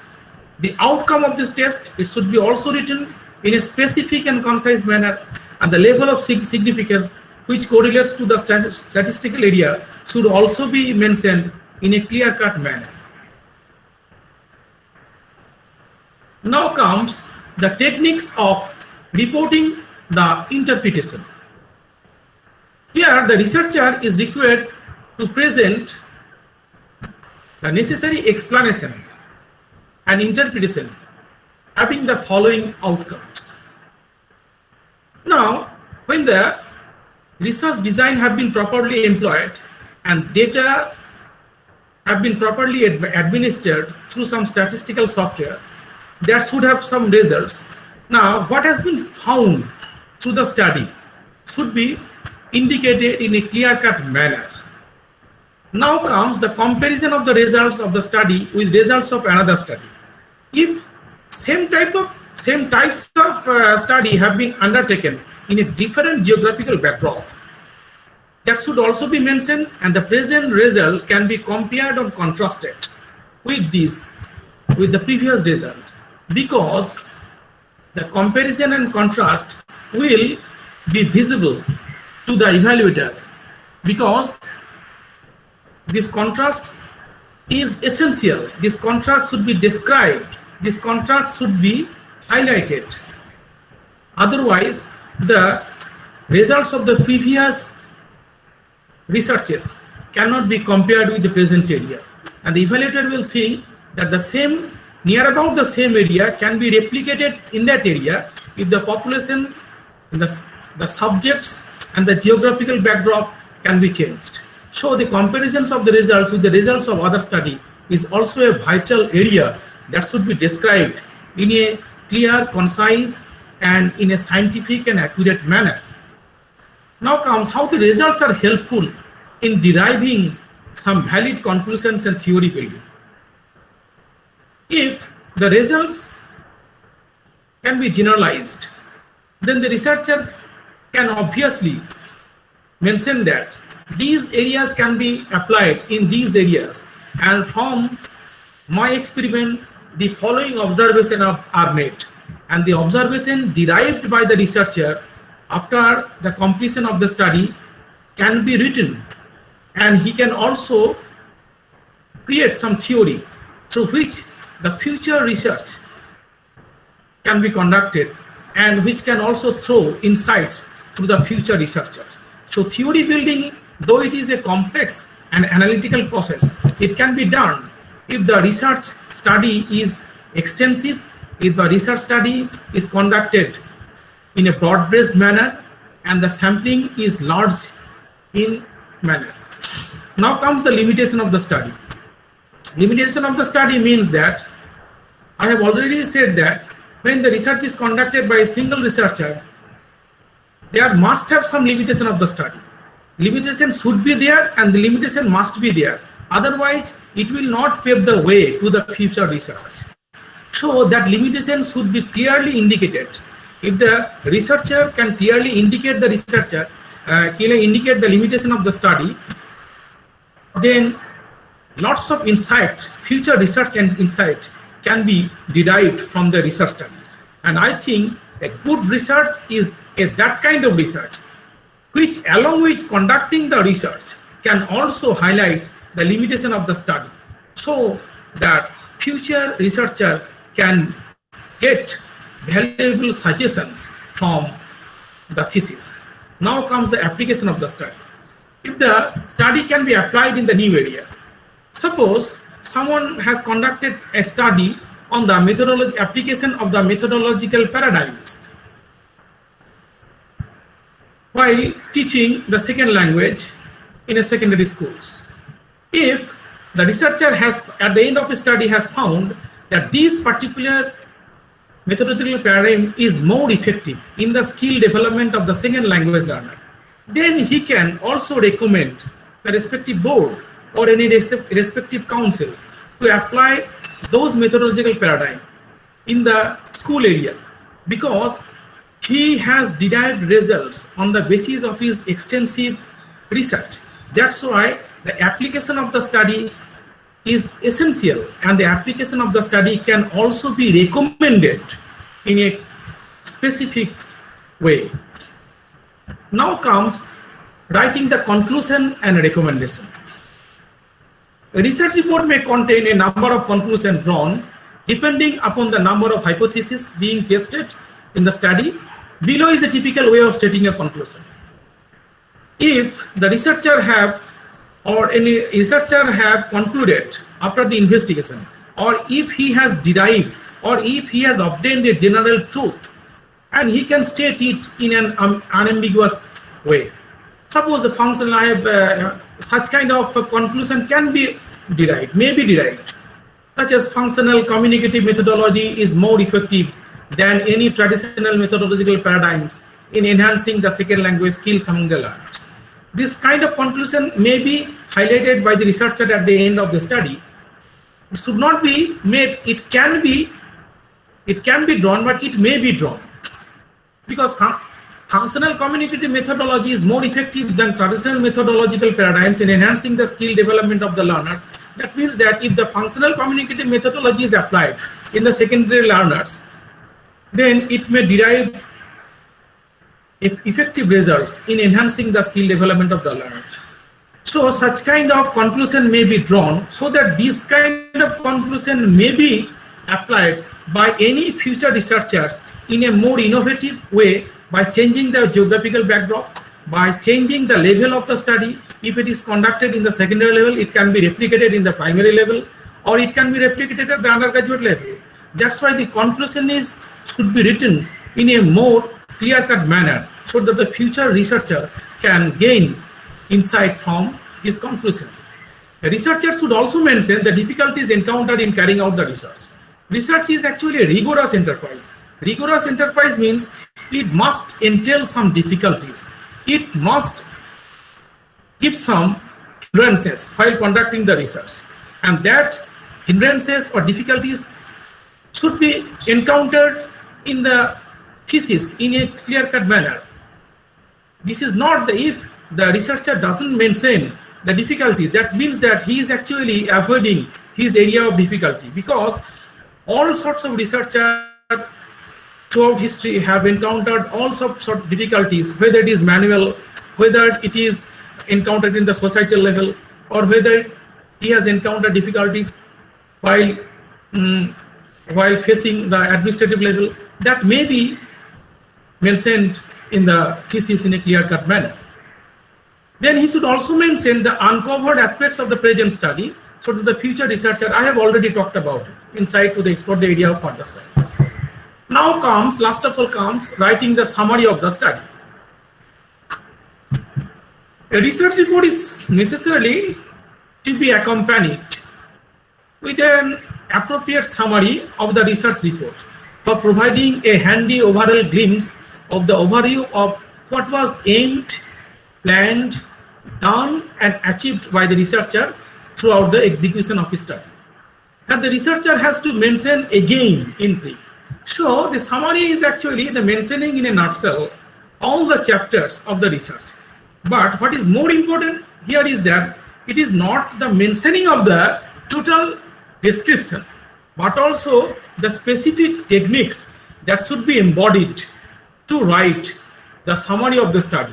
The summary of the study should be written in a so technical, accurate, consistent, and brief manner that the evaluator can have a glimpse from the summary of all the study that have been investigated or that have been undertaken by the researcher throughout this period. So it will entail in brief the following aspects: the need and purpose of undertaking the study. Again, the statement of problem and hypothesis, the design of the study, tools used for data collection, the population and sampling of the study, procedure for data collection and analysis and findings, and last, the recommendation and the suggestion. I want to say that these are the basic formats of the thesis, but we are not concerned here with the basic formats, because the basic format can be grasped or can be mastered by any research scholar or the researcher. But what is most important is the technical writing, is the writing techniques that will make his thesis or research report more fascinating, more acceptable, and more enduring to the evaluator. That's why these areas in the summary should be made in a more proportionate and in a more creative and in a more scientific manner. Now, writing the references. So references is actually the important manner, because while research is being conducted, the researcher must derive insights from his study. So references study can be of primary sources, and it may be also the secondary sources. The primary sources and the secondary sources can be clearly mentioned in the portion named references. So here the researcher should be clear while writing the references. The researcher should be clear about distinguishing references from bibliography. He should bear in mind that listing references in the reference section of the research report, but not actually citing them within the body of the research report or vice versa, is a common error. Last of all, I want to mention that APA referencing style is already available, and while writing the referencing, the APA referencing style will tell the final word. There is no guide or no supervisor can modify the APA referencing style. So APA referencing style should be blindly followed by the researcher to write the referencing portion. Now, writing the appendices. Appendices, this portion consists of different types of needed information, such as informed consent forms, additional tables or figures, questionnaires or surveys, surveys employed, the surveys which are employed, that should be clearly mentioned, should be clearly described, details of measuring systems used, details of data analysis, etc. So appendices is actually the important structural area of the research report, and these should comprise the following area, generally comprise the following areas. Now we come, what types of language should be used in a research report? The researcher should not make use of the first person pronouns such as I, me, my, etc., which may result in turning the research report in a subjective. So research is actually, it is made or it is undertaken by the researcher in a subjective way, but the observation should be basically objective. So that's why the mentioning of the research report should be objective in manner. So that's why the researcher should not mention that I have observed. Instead of that, it will be said it has been observed. That's why some passive marker can also be used, should be used, because it is an objective study. This has been undertaken by the researcher. So subjective interpretation of the results should be avoided by escaping or by avoiding the subjective pronoun, and the objective style of reporting the research report should be clearly adopted. Now, reporting the tables and the figures. All the tables and the figures included in the research report should be properly named and numbered consecutively as they appear in the body of the manuscript. So, in the appendices section, when the tables are consecutively arranged, but these should be arranged in such a manner that they have appeared previously in a sequential manner. So this sequential manner between the writing the tables at the appendices section and the tables that emerged in the methodological section should be properly correlated. The title, table, and figure captions should be able to describe in brief the type of information included in the table or figure. Each table should have an individual title, italicized, presented with the first word, except and of which such kind of prepositions should not be capitalized. Otherwise, the naming words should be capitalized. Each figure should also have an individual title, italicized, and presented with the first word F, such as figure 1, I have given example such as mean reaction time for each treatment condition. So these are actually the reporting techniques or presenting techniques of the tables and figures at the appendices section. Now, what should be the style of typing and word processing work? The title page, all the text on the title page is centered vertically and horizontally.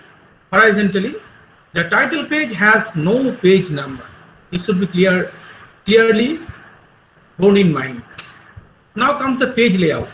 The left margin should be 1.5 inches, right margin should be 1.5 inches, top margin 1 inch, bottom margin 1 inch.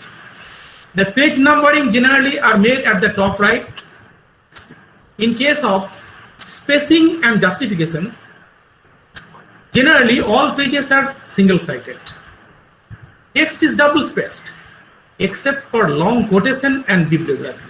Otherwise, the text should be double-spaced. Now, font size. Generally, 11 fonts or 12 fonts are maintained. The same font must be used throughout the manuscript, except in putting matters into tables and graphs, and providing chapter titles and section headings. When the chapter titles and section headings are there, the fonts may be larger. It is the general customs. Thank you. So I have mentioned the writing techniques of research report. I think this will be beneficial for the young scholars, the young researchers who are conducting research after postgraduate level, or also conducting research at the MPhil level or at the PhD level. This will be most helpful. Otherwise, the resource persons are all well conversant. They know more about it. I have given this deliberation only as a helpful device to the young researcher and investigator who are aspiring to conduct research study in the area which remain unexplored. Thank you very much. Wonderful. Wonderful, sir. Excellent presentation and excellent lecture indeed, no doubt. Now, please allow me to move to the Q&A session to satisfy our participants' queries with your valuable experience, sir. Okay. Yeah. We have a lot of questions. Please, sir, mention the difference between reference and bibliography. From Shrestha Bhattacharya. Okay. References and bibliography is actually an important question. So bibliography may entail all the books, journals consulted by me, whereas it is actually generally the books, and these books may be e-books, or these books may be in hard figures, which the researcher have consulted at the outset of a study to conduct the researcher, while the referencing may include the area of work cited. The area of work cited during the course of writing the research report, which the researcher have mentioned in course of his study, suppose Tuckman within the bracket 1999 and 39. These are actually the work cited, and these work cited where from this particular area has been gathered by the researcher should be clearly mentioned in the reference section. So I think this is the basic difference. While another point is that while writing the references section, we must closely adhere to the latest APA referencing style. APA referencing style generally goes on changing from time to time, and we must adhere or stick to the style and the guidelines adopted by the APA referencing style. I think this is definitely. Thank you, sir. Well, our next question is 1 second. What is the difference in between limitations and delimitations of a study? Asked by Anjan Goswami, what is the difference in between limitations and delimitations of a study?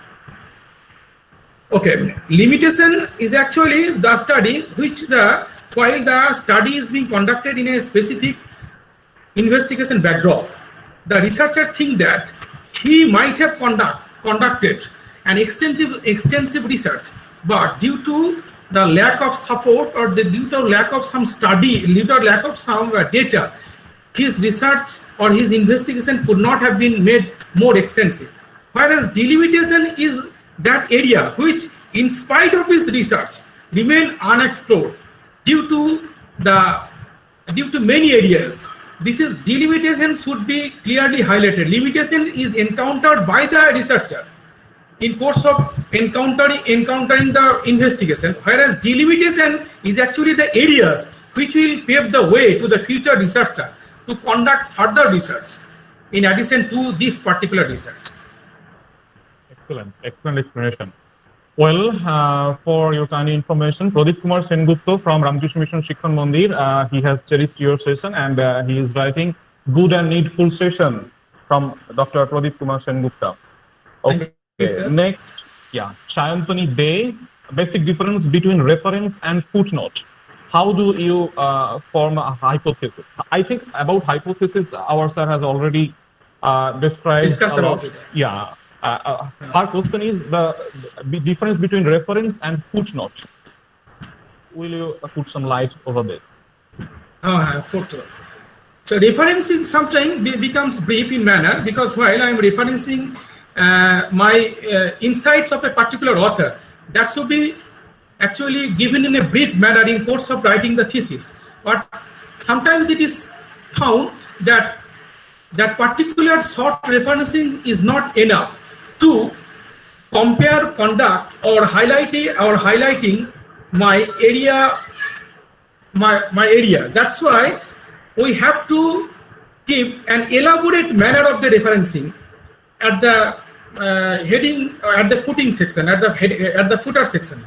And when the area becomes larger, that I think that sometimes Beckman has said these areas, and this becomes too much brief. I think if the total paragraphs is mentioned in a clear-cut manner at the footer section, that will highlight my observation, or that will clarify more my point of view in respect of, say, Beckman in a more clear-cut manner. I think that more extensive paragraphs should be given in a more extensive manner, and that is given at the footer section. That is actually the footnotes. Referencing is actually the brief account, which means that I have derived insights. A footnote is actually the quotations or the detail which remain intact in the particular book or in the particular journals. That is given in detail, but it is given in an extensive manner at the footnote section, which elaborate the investigator point of view in a more transparent manner. That's why footnote is sometimes used. Thank you very much. Koel Shingora is asking, so please give an example of sampling procedure. The sampling procedure, we have lots of sampling for stratified sampling procedure, cluster sampling procedure. It is actually the basic questions. So, it depends upon the nature of the study. When I am actually conducting a survey. I am conducting a survey, say the COVID patients in the Calcutta. So here the stratified random sampling cannot be there. So here the total Calcutta can be divided into 4 larger zones. That's why here the specific types of quota sampling can be used. Stratified random sampling can be used when the stratified random sampling is used when the society comprises of so many stratas on the basis of economic division or on the basis of so-called social division. Then if someone wants to conduct research on the area of societal level on the basis of strata, then he has to give the stratified sampling procedure. But if someone wants to conduct the experimental study, suppose someone is wanting to know which methodological paradigm is more appropriate in the secondary level, that's why then he will have to select some schools, and that school should be given in a random manner. Schools should be selected in a random manner. Whether the area is the urban, some areas should be, so here the random sampling is given. So it depends upon the nature of the study, whether it is qualitative, whether it is quantitative, or whether it is experimental in nature. Yes, definitely. Thank you. Well, Gargi Das, he is asking what are the difference between a research question and hypothesis. I think you have already described that, but Discussed, for her query, yeah. But in my for, slides. to satisfy her query, I would like to request you to just give her a brief about this. Great, sir. Actually, normally research hypothesis can be of two types: a null hypothesis and research hypothesis. Null hypothesis starts in such a manner that there exists no significant difference. So there is a sort of negativity in the area of research writing the research hypothesis. It depends upon the style of writing. It starts with the kinds of negation, and then the findings will tell whether the hypothesis is true or not. Because we all know that hypothesis is actually a tentative statement of gathering generalization at the end of the study.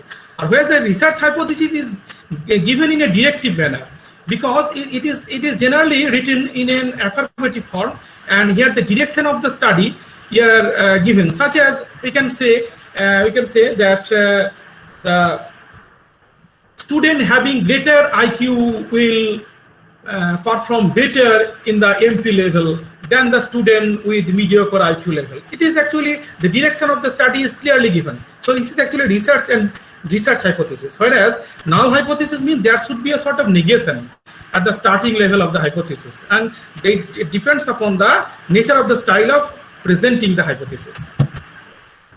Right. Okay. Beautiful.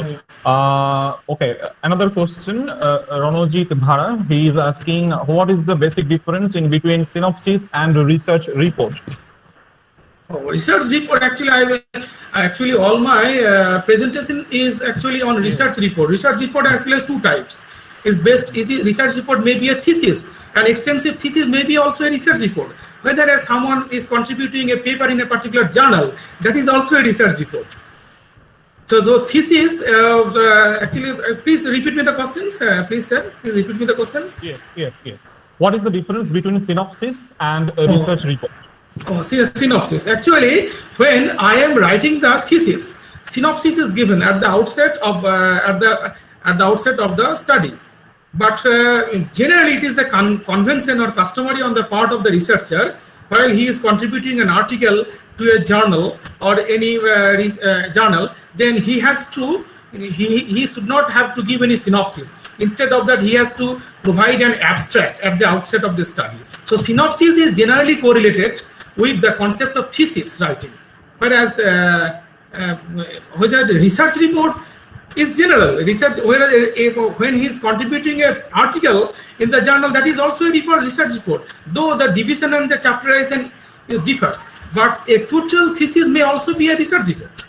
So synopsis is generally written in case of the thesis, whereas synopsis is not written in case of the research report, which correlates to writing articles in the journal.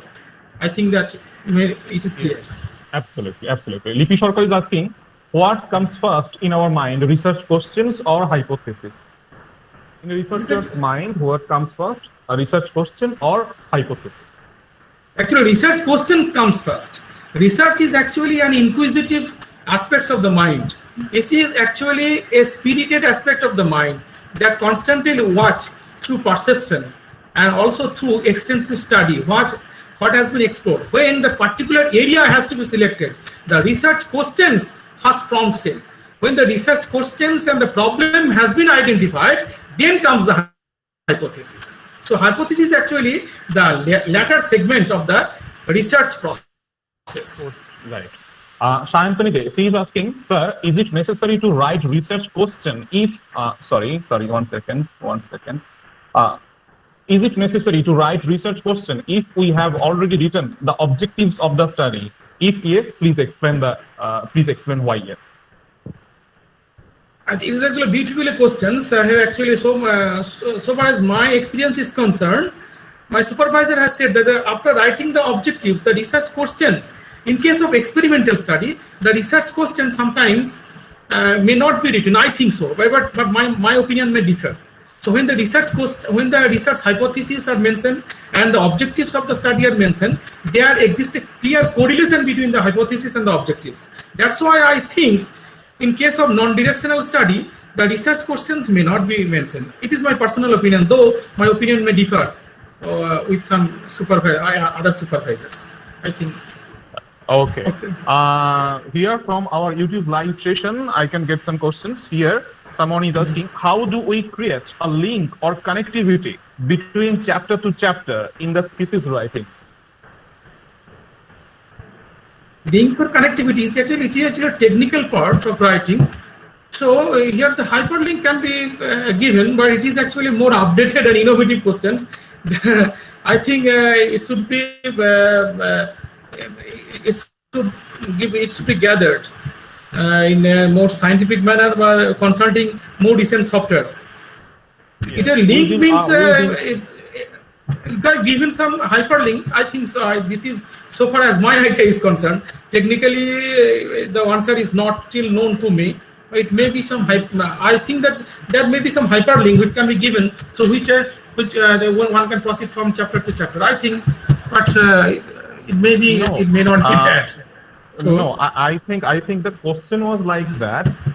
When one researcher is creating a particular thesis, when he or she is writing a full thesis, then when he or she is moving from chapter 1 to chapter 2, chapter 3, chapter 4, chapter 5, and so on, how would he or she link these chapters in between in a writing manner? oh, achha. In a writing manner. Okay. That's a good In their question. writing manner. So it is a good question.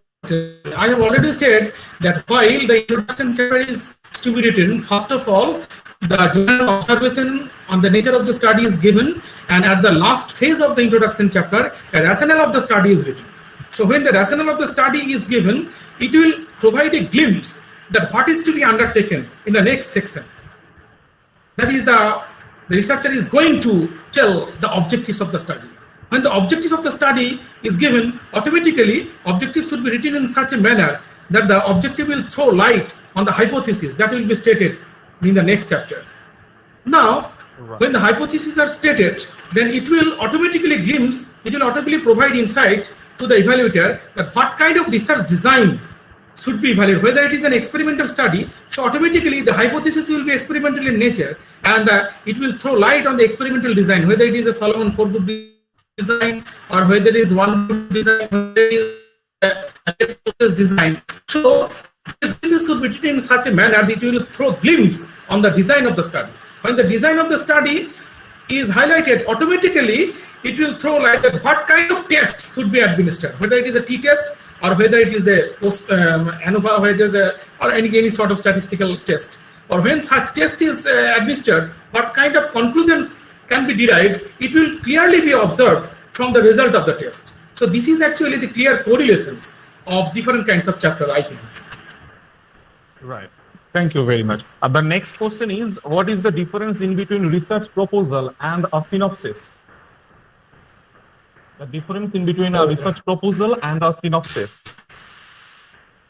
Research proposal is actually the area on which the investigator will write in brief, and it has to be submitted to the research section before the board of study is conducted. And research synopsis is the brief or abbreviated account of the total research design that will be administered by the researcher in course of his study, and that should be analyzed and scrutinized by the board of research studies before proper registration takes place. Right. Someone is asking, after introduction chapter, sequence of content should be according to objectives in a sequential manner in all further chapters, as I feel and did in my PhD. Okay, it is not a question, it is her statement. No, it is opinion. It is an opinion. Yeah. It is her opinion. Sorry, I'm sorry. Okay. Thank you. Do I get any questions over here? Sir, can one include both hypothesis and research questions in the same study? Like the same question is answered by me Answered by previously. yes. Just now, yeah. Yeah. Same question you have answered just now.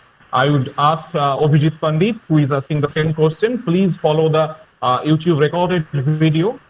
You will get your answer. So, Yes.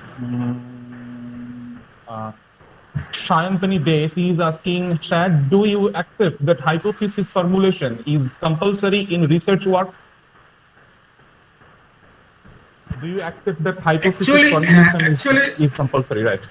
Actually, I think whether it is a quantitative study, whether it is a social science research, it is customary and it is conventional on the part of the researcher to form hypothesis, because hypothesis is actually a tentative assumption which will throw light and which will give a glimpse of the happenings that is being going on in the society or at the societal backdrop. And hypothesis actually gives the researcher a testing attitude and also a testing scope. That's why I think that hypothesis makes the research more scientific and more credible in case of social science at least. Whether it is actually research on language, that may be a different manner. I think in case of social science, hypothesis formulation may be done in all sorts of, whether it is a qualitative or quantitative study. It may be done.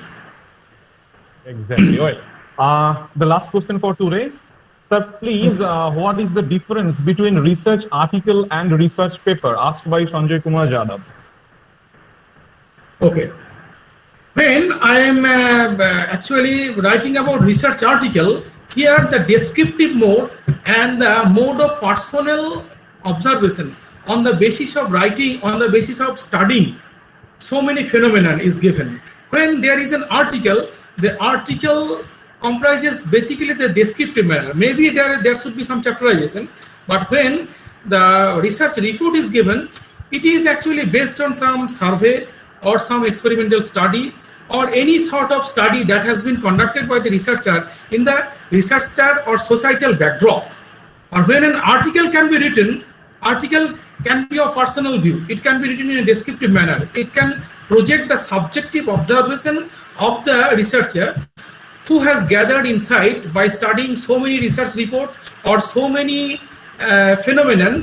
But research report, I think, should be associated with the relevant study that has been undertaken by the researcher in some relevant field, or it should necessarily it will comprise some data, and consequently it will also may comprise the data analysis, interpretation, and some results. So article may be of descriptive manner. There may not be any sort of quantitative data, but in sort of report, the quantitative presence of quantitative data is almost seen, I think. Okay. Yes. Very clear and very impressive lecture. Indeed. Thanks once again from our institution for our organizing team to Dr. Amol Kumar Chakraborty, Associate Professor, Raiganj University, and he is presently the head of the Education Department of Raiganj University. Not only he is our resource person, I am very much proud to say that you already know that he is also one of our directors of this particular 7-day-long workshop. So please convey our all of your regards and my namaskar, my pranam to you, sir. Dr. Amol Kumar Chakraborty, thank you very much for your excellent presentation and your valuable lecture. Well, ladies and gentlemen, our respected and beloved participants, we have completed a 1-week-long workshop in online live mode. You have joined with us through YouTube, Google Meet with full of your energy and patience. Well, the system has some restrictions. We faced various technical glitches, but you never lost your patience. Ladies and gentlemen, you are maybe a student, you are maybe a research scholar, you are maybe a guide, maybe you were in a pedagogical teaching learning procedure, or maybe you are inside andragogy. I believe this week-long session became very beneficiary for all of you. So now it's time to convey our regards and gratitude to those personalities, to those dignitaries, without whom this extraordinary week-long educational endeavor would not be real. Please allow me to invite Dr. Tapas Sabanto, Honorable Principal of KALNA College, to convey his valediction to our organizing institutions, our organizing committee, and especially to our invited dignitaries who had made us truly privileged. So now, please pay your full attention and please help me to invite Dr. Tapas Sabanto, Honorable Principal, KALNA College.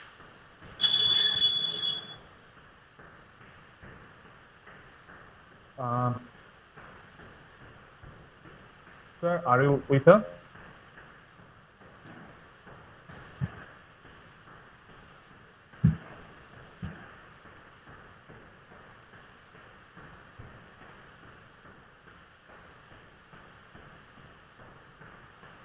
Tono, he's trying to join. He's trying to join. Okay. I'm extremely sorry because of technical glitches. Once again, we are facing some trouble. Throughout the whole day, we are undergoing some situations. Definitely, our enthusiastic participants, they will definitely pardon us. So we are waiting for our beloved principal. Well, since then, it would be better to recap our whole session. 1 week long session for educational enrichment. It's not that easy to get participants to make it very much enthusiastically fruitful for everyone. Once again, I would be very privileged to say that KALNA College B.Ed section has done an excellent job, definitely. Please, anyone, if we get him in our platform, please, anyone, inform me as soon as possible. Until then, we just take an overview that what we have done throughout this week-long session. Our session started from 17th of this month, and today is the concluding day. In this whole procedure, we have the support of Mahatma Gandhi Central University that is situated in Bihar, Champaran, and we have got the support from Ramakrishna Mission Shikshan Mandir from Belur Math, and we are privileged to have Raiganj University. On the very beginning, the first day, we enriched our thoughts with Swami Tattva. Well, someone is presenting something, not wrong. Whatever,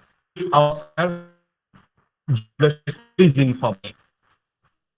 You can remember that on the first day, we our thoughts, our philosophy with Swami Maharaj, the former principal of Mission Mandir. Every day, we Sanjeev Sharma, who is Honorable Vice Chairman of the University, he blessed us with precious time. And Srivastava, who was the Dean of Education Mahatma Gandhi Central University, he supported us a lot. Found our words, we learned how much support we have received from him. And that day we Tono, sir, join us. Tono, sir, join us. Okay, yes. I have joined. I am with you. Thank you. Thanks, sir. One second, Aduna will be and I would like to invite our principal, please, and please invite our honorable principal of KALNA College. Have the platform of you.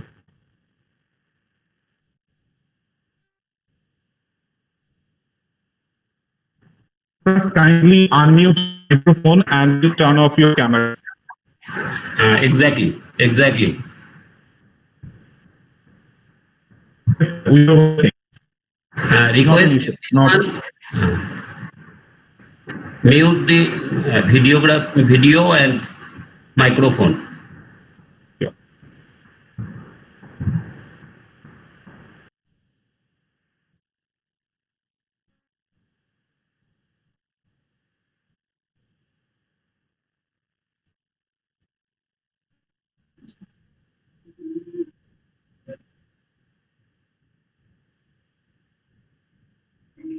Sir, please unmute your microphone, sir.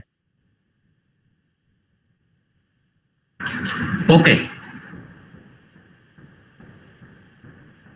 Yes, sir. Now you are audible. I shall start. Shall I start? Yes, sir. Yes, sir. We are waiting for you, sir. Before starting my discussion, I shall request to the participant whether some of them can express their feelings, share few words, how they learn, is there any help for attending these discussions. This type of feedback value is important here. So I shall request the participant, 2 or 3 participants, if they express their experience by participating 1 week long program. May I? Excellent May I? proposal, sir. Yes, yes, definitely. Someone is, yes, rather. Yes. Sir, am I audible properly? Because right now, am I audible? Yes, you are audible, but Yes, there are yes. some noise we can hear.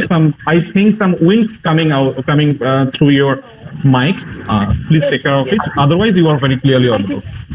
I think now I am audible. It's Radha Priyadarshini Chaturvedi from Bhopal. Sir, I have done my PhD in education, but right now, after attending this whole session, I'm very enriched as knowledge-wise because it was really very informative. All these sessions were excellent, and I'm really thankful to the organizing team and the whole university. So thanks a lot. Thanks a lot for organizing such a great session. Thanks. Thank you very much, Radha. Well, next, anyone, please? Yes, sir. This is. Yes. I am audible. Yes, I am Papia Dr. Roy. Am I will come to you, Anjan. I am Papia Dr. Roy. Okay. All the session. Am I audible? Am I audible? Yes. Yes, you are very much audible. All the sessions of this workshop was really very, very valuable. Even I am going for PhD, and it really enriched my knowledge in various aspects of research, and many speakers gave us the opportunity for hand-on experience, okay, which was very, very fruitful for us. Please conduct such workshop or webinars in future. Thanks to the whole KALNA College. Thank you very much. Thank you very much, Papi Roy. And next, Anjan Goswami, he wants to say something for us. Sir, I am audible. Yes, please continue. Sir, I am Anjan Goswami on behalf of students, B.Ed Department, KALNA College. We would like to thank our honorable chief patrons, workshop directors, advisory committee, organizing committee, and our conveners, madams, for such an well-arranged workshop in this pandemic situation. We would also like to thank our respected resource person for conducting such an interesting and valuable session. We feel ourselves enriched after this workshop. Thank you very much, sir. Thank you, Anjan. Thank you, Anjan, for your very valuable feedback. Well, is there anyone who wants to convey us their feedback? Please, that will be very much enthusiastic for us. If anyone.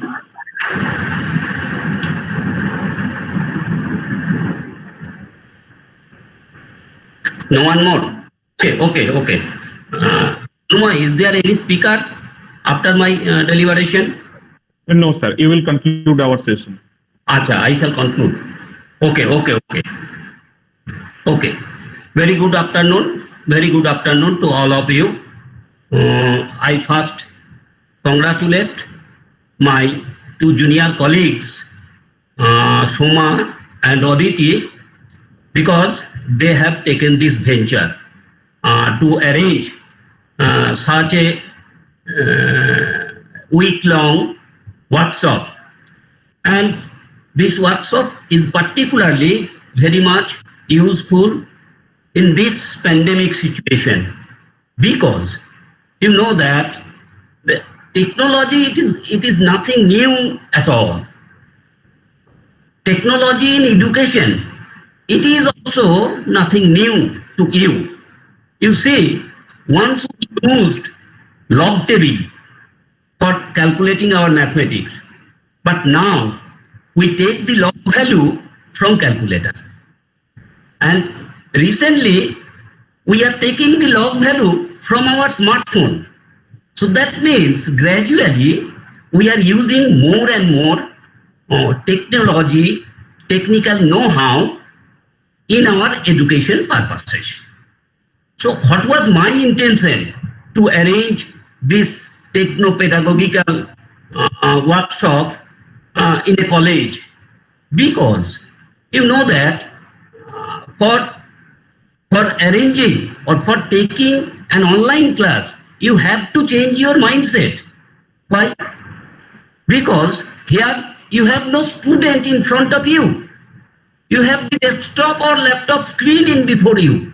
So without seeing your student, without feeling the reaction of your student, you have to deliver your talk by using the apps and techniques. So that's why I thought if we can arrange such a workshop where we can give some idea what type of technology can be used in this situation. Or you see, at the starting of the lockdown period, what was told by our Prime Minister, it will take 21 days. And what is the reality? Now it has already been past 3 months. And we are apprehending it will take more than 5 to 6 months. It will take more than 5 to 6 months until and unless vaccines are not coming into the market. So it will take more and more time. So under this situation, what is important here? The important thing is that the connectivity between the student and teacher, dynamism within the teacher and student, it is important. This is important. If teachers are not dynamic in their subject, if students are not dynamic in their subject, dynamic through their institutional activities, through their study material activities, so they will get frustrated.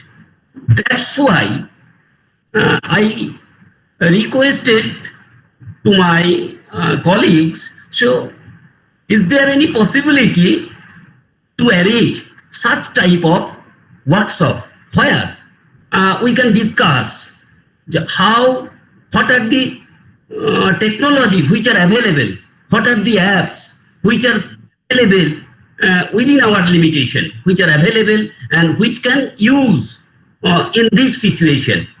That's why this is an important workshop in that respect. I shall say few more words regarding application of technology in education. You see, in my earlier discussion, in the day one, I told the artificial intelligence. So within the help of the artificial intelligence, what we can do? We can track the students through artificial intelligence, so that we can know which students are backward, which students are forward, what type of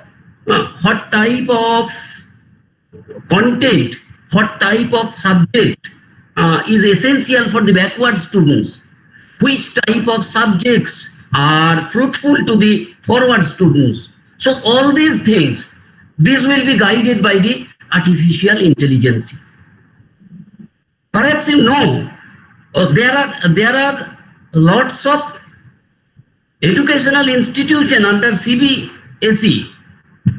They are using these type of artificial intelligence apps, and with the help of those apps, they are they are getting more and more intake. They are getting more and more good students in their institutions. So technology is nothing new at all. Technology in education, it is also nothing new at all. Some people, they are thinking if this type of online classes are continuously going on, so offline classes will not be required. Not so that. It is a different type. It is a different type of situation. I have told you earlier, there is no alternative. The offline classroom, there is no other alternative. Because in the offline classroom, an emotional attachment happened during the deliberation of our topic. That's why there is no other alternative for deliberation in an offline mode of classes. In spite of that, I shall say, in case of online classes, we have to change our mindset. We have to change our concept. We have to change our method. And for changing these things, we are to be acquainted with the new technologies, new attitudes, new habits. That is important. During this situation, if we are able to maintain these type of attitudes, then we will see we have become a different mode of deliberation technique, and which is very much fruitful to our students in this lockdown situation, pandemic condition. That's why I am very much thankful to my junior colleagues and head of the department of B.Ed, Professor Dr. Abhishek Bhattacharya. They have taken this venture to arrange this type of workshop for discussion of technology, discussion of technological pedagogy. If you use the technology in your syllabus, so your syllabus will be modified, are to be modified with the help of the technology which you are actually using. That's why this techno-pedagogical discussion in this type of workshop will be, I think, it will be very much helpful to our students. With these few words, I am thankful to our collaborative institution, Raiganj University, Central University of Bihar, and Ramkrishna Mission Shiksha Mandir, Velur Math. They have with us by participating or by collaborating with the to arrange this 1 week long workshop. I am very much thankful to the resource person. I am thankful to the Professor Dr. J.N. Balia, who delivered Understanding Research Ethics and Plagiarism. Professor Dr. Vishal Sood delivered the topic Data Analysis Technique for Quantitative Research. Concept, Professor Mr. A.K. Sharma, Conception and Uses of Different Google Apps in Teaching Learning Processes. This is very much helpful to our students. Or at the same time, our fellow colleagues, they can use these type of apps, they can search these type of apps during this pandemic situation, lockdown condition. Writing Techniques of Research Proposal, Professor Rakesh Rai, Department of Education, Nagaland University. Data Analysis Technique for Qualitative Research, Dr. Abhijit Guho, Associate Professor, Ramkrishna Mission Shiksha Mandir, Velur Math, West Bengal. Integration of Quantitative Research and Quantitative and Qualitative Research by Dr. Jodhira Bhutiya, Department of Education, Sikkim University, Challenges and Opportunities in Higher Education during and after COVID situation.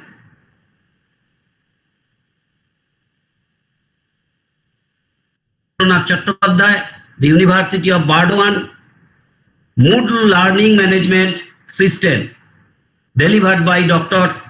J.V. Madhusudan, Department of Education, University of Hyderabad, Construction of Tools for Quantitative Research, Kushal Kishore, University of South Bihar, and Techno-Pedagogical Content and Knowledge given by, this is one of the most important content of deliberation here, Techno-Pedagogical Content Knowledge given by Professor D.R. Goel, NCRT, New Delhi. I am very much thankful to all these resource persons who have participated and who have tried to discuss with our students, with our participants, for making a fruitful research or for using learning apps, teaching apps, so that we can make our living contact with our students. I am very much thankful to the Teachers Council of KALNA College because they have taken this decision to arrange this 1 week workshop. I am also thankful to Dr. Abhishek Mukherjee, Department of Mathematics, KALNA College, who parallelly helps to arrange to fruitful arrangement of this 1 week long workshop. I am also thankful to the governing body members of our college, and also I am very much thankful to our fellow colleagues of our college who have regularly participated into the discussion to inspire our B.Ed students and our other section of students who have become the participants here. With this few words, I am concluding my talk here, thanking you all. Thanks to all of you. Okay.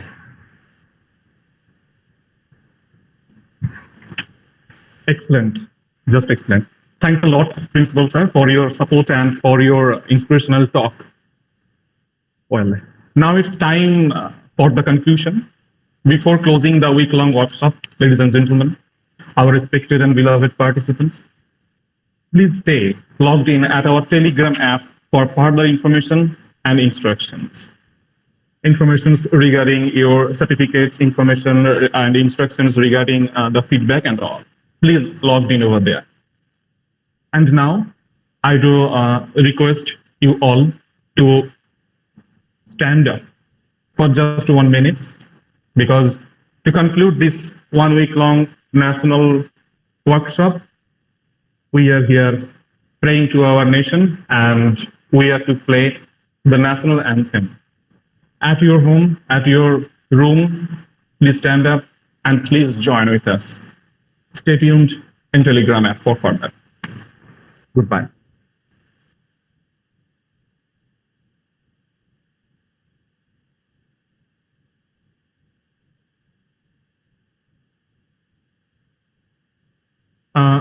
To our organizing committee,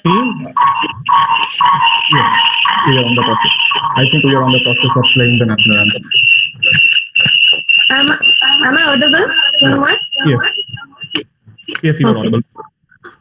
Yes. Namaskar. This is Shoma Goel from KALNA College B.Ed section.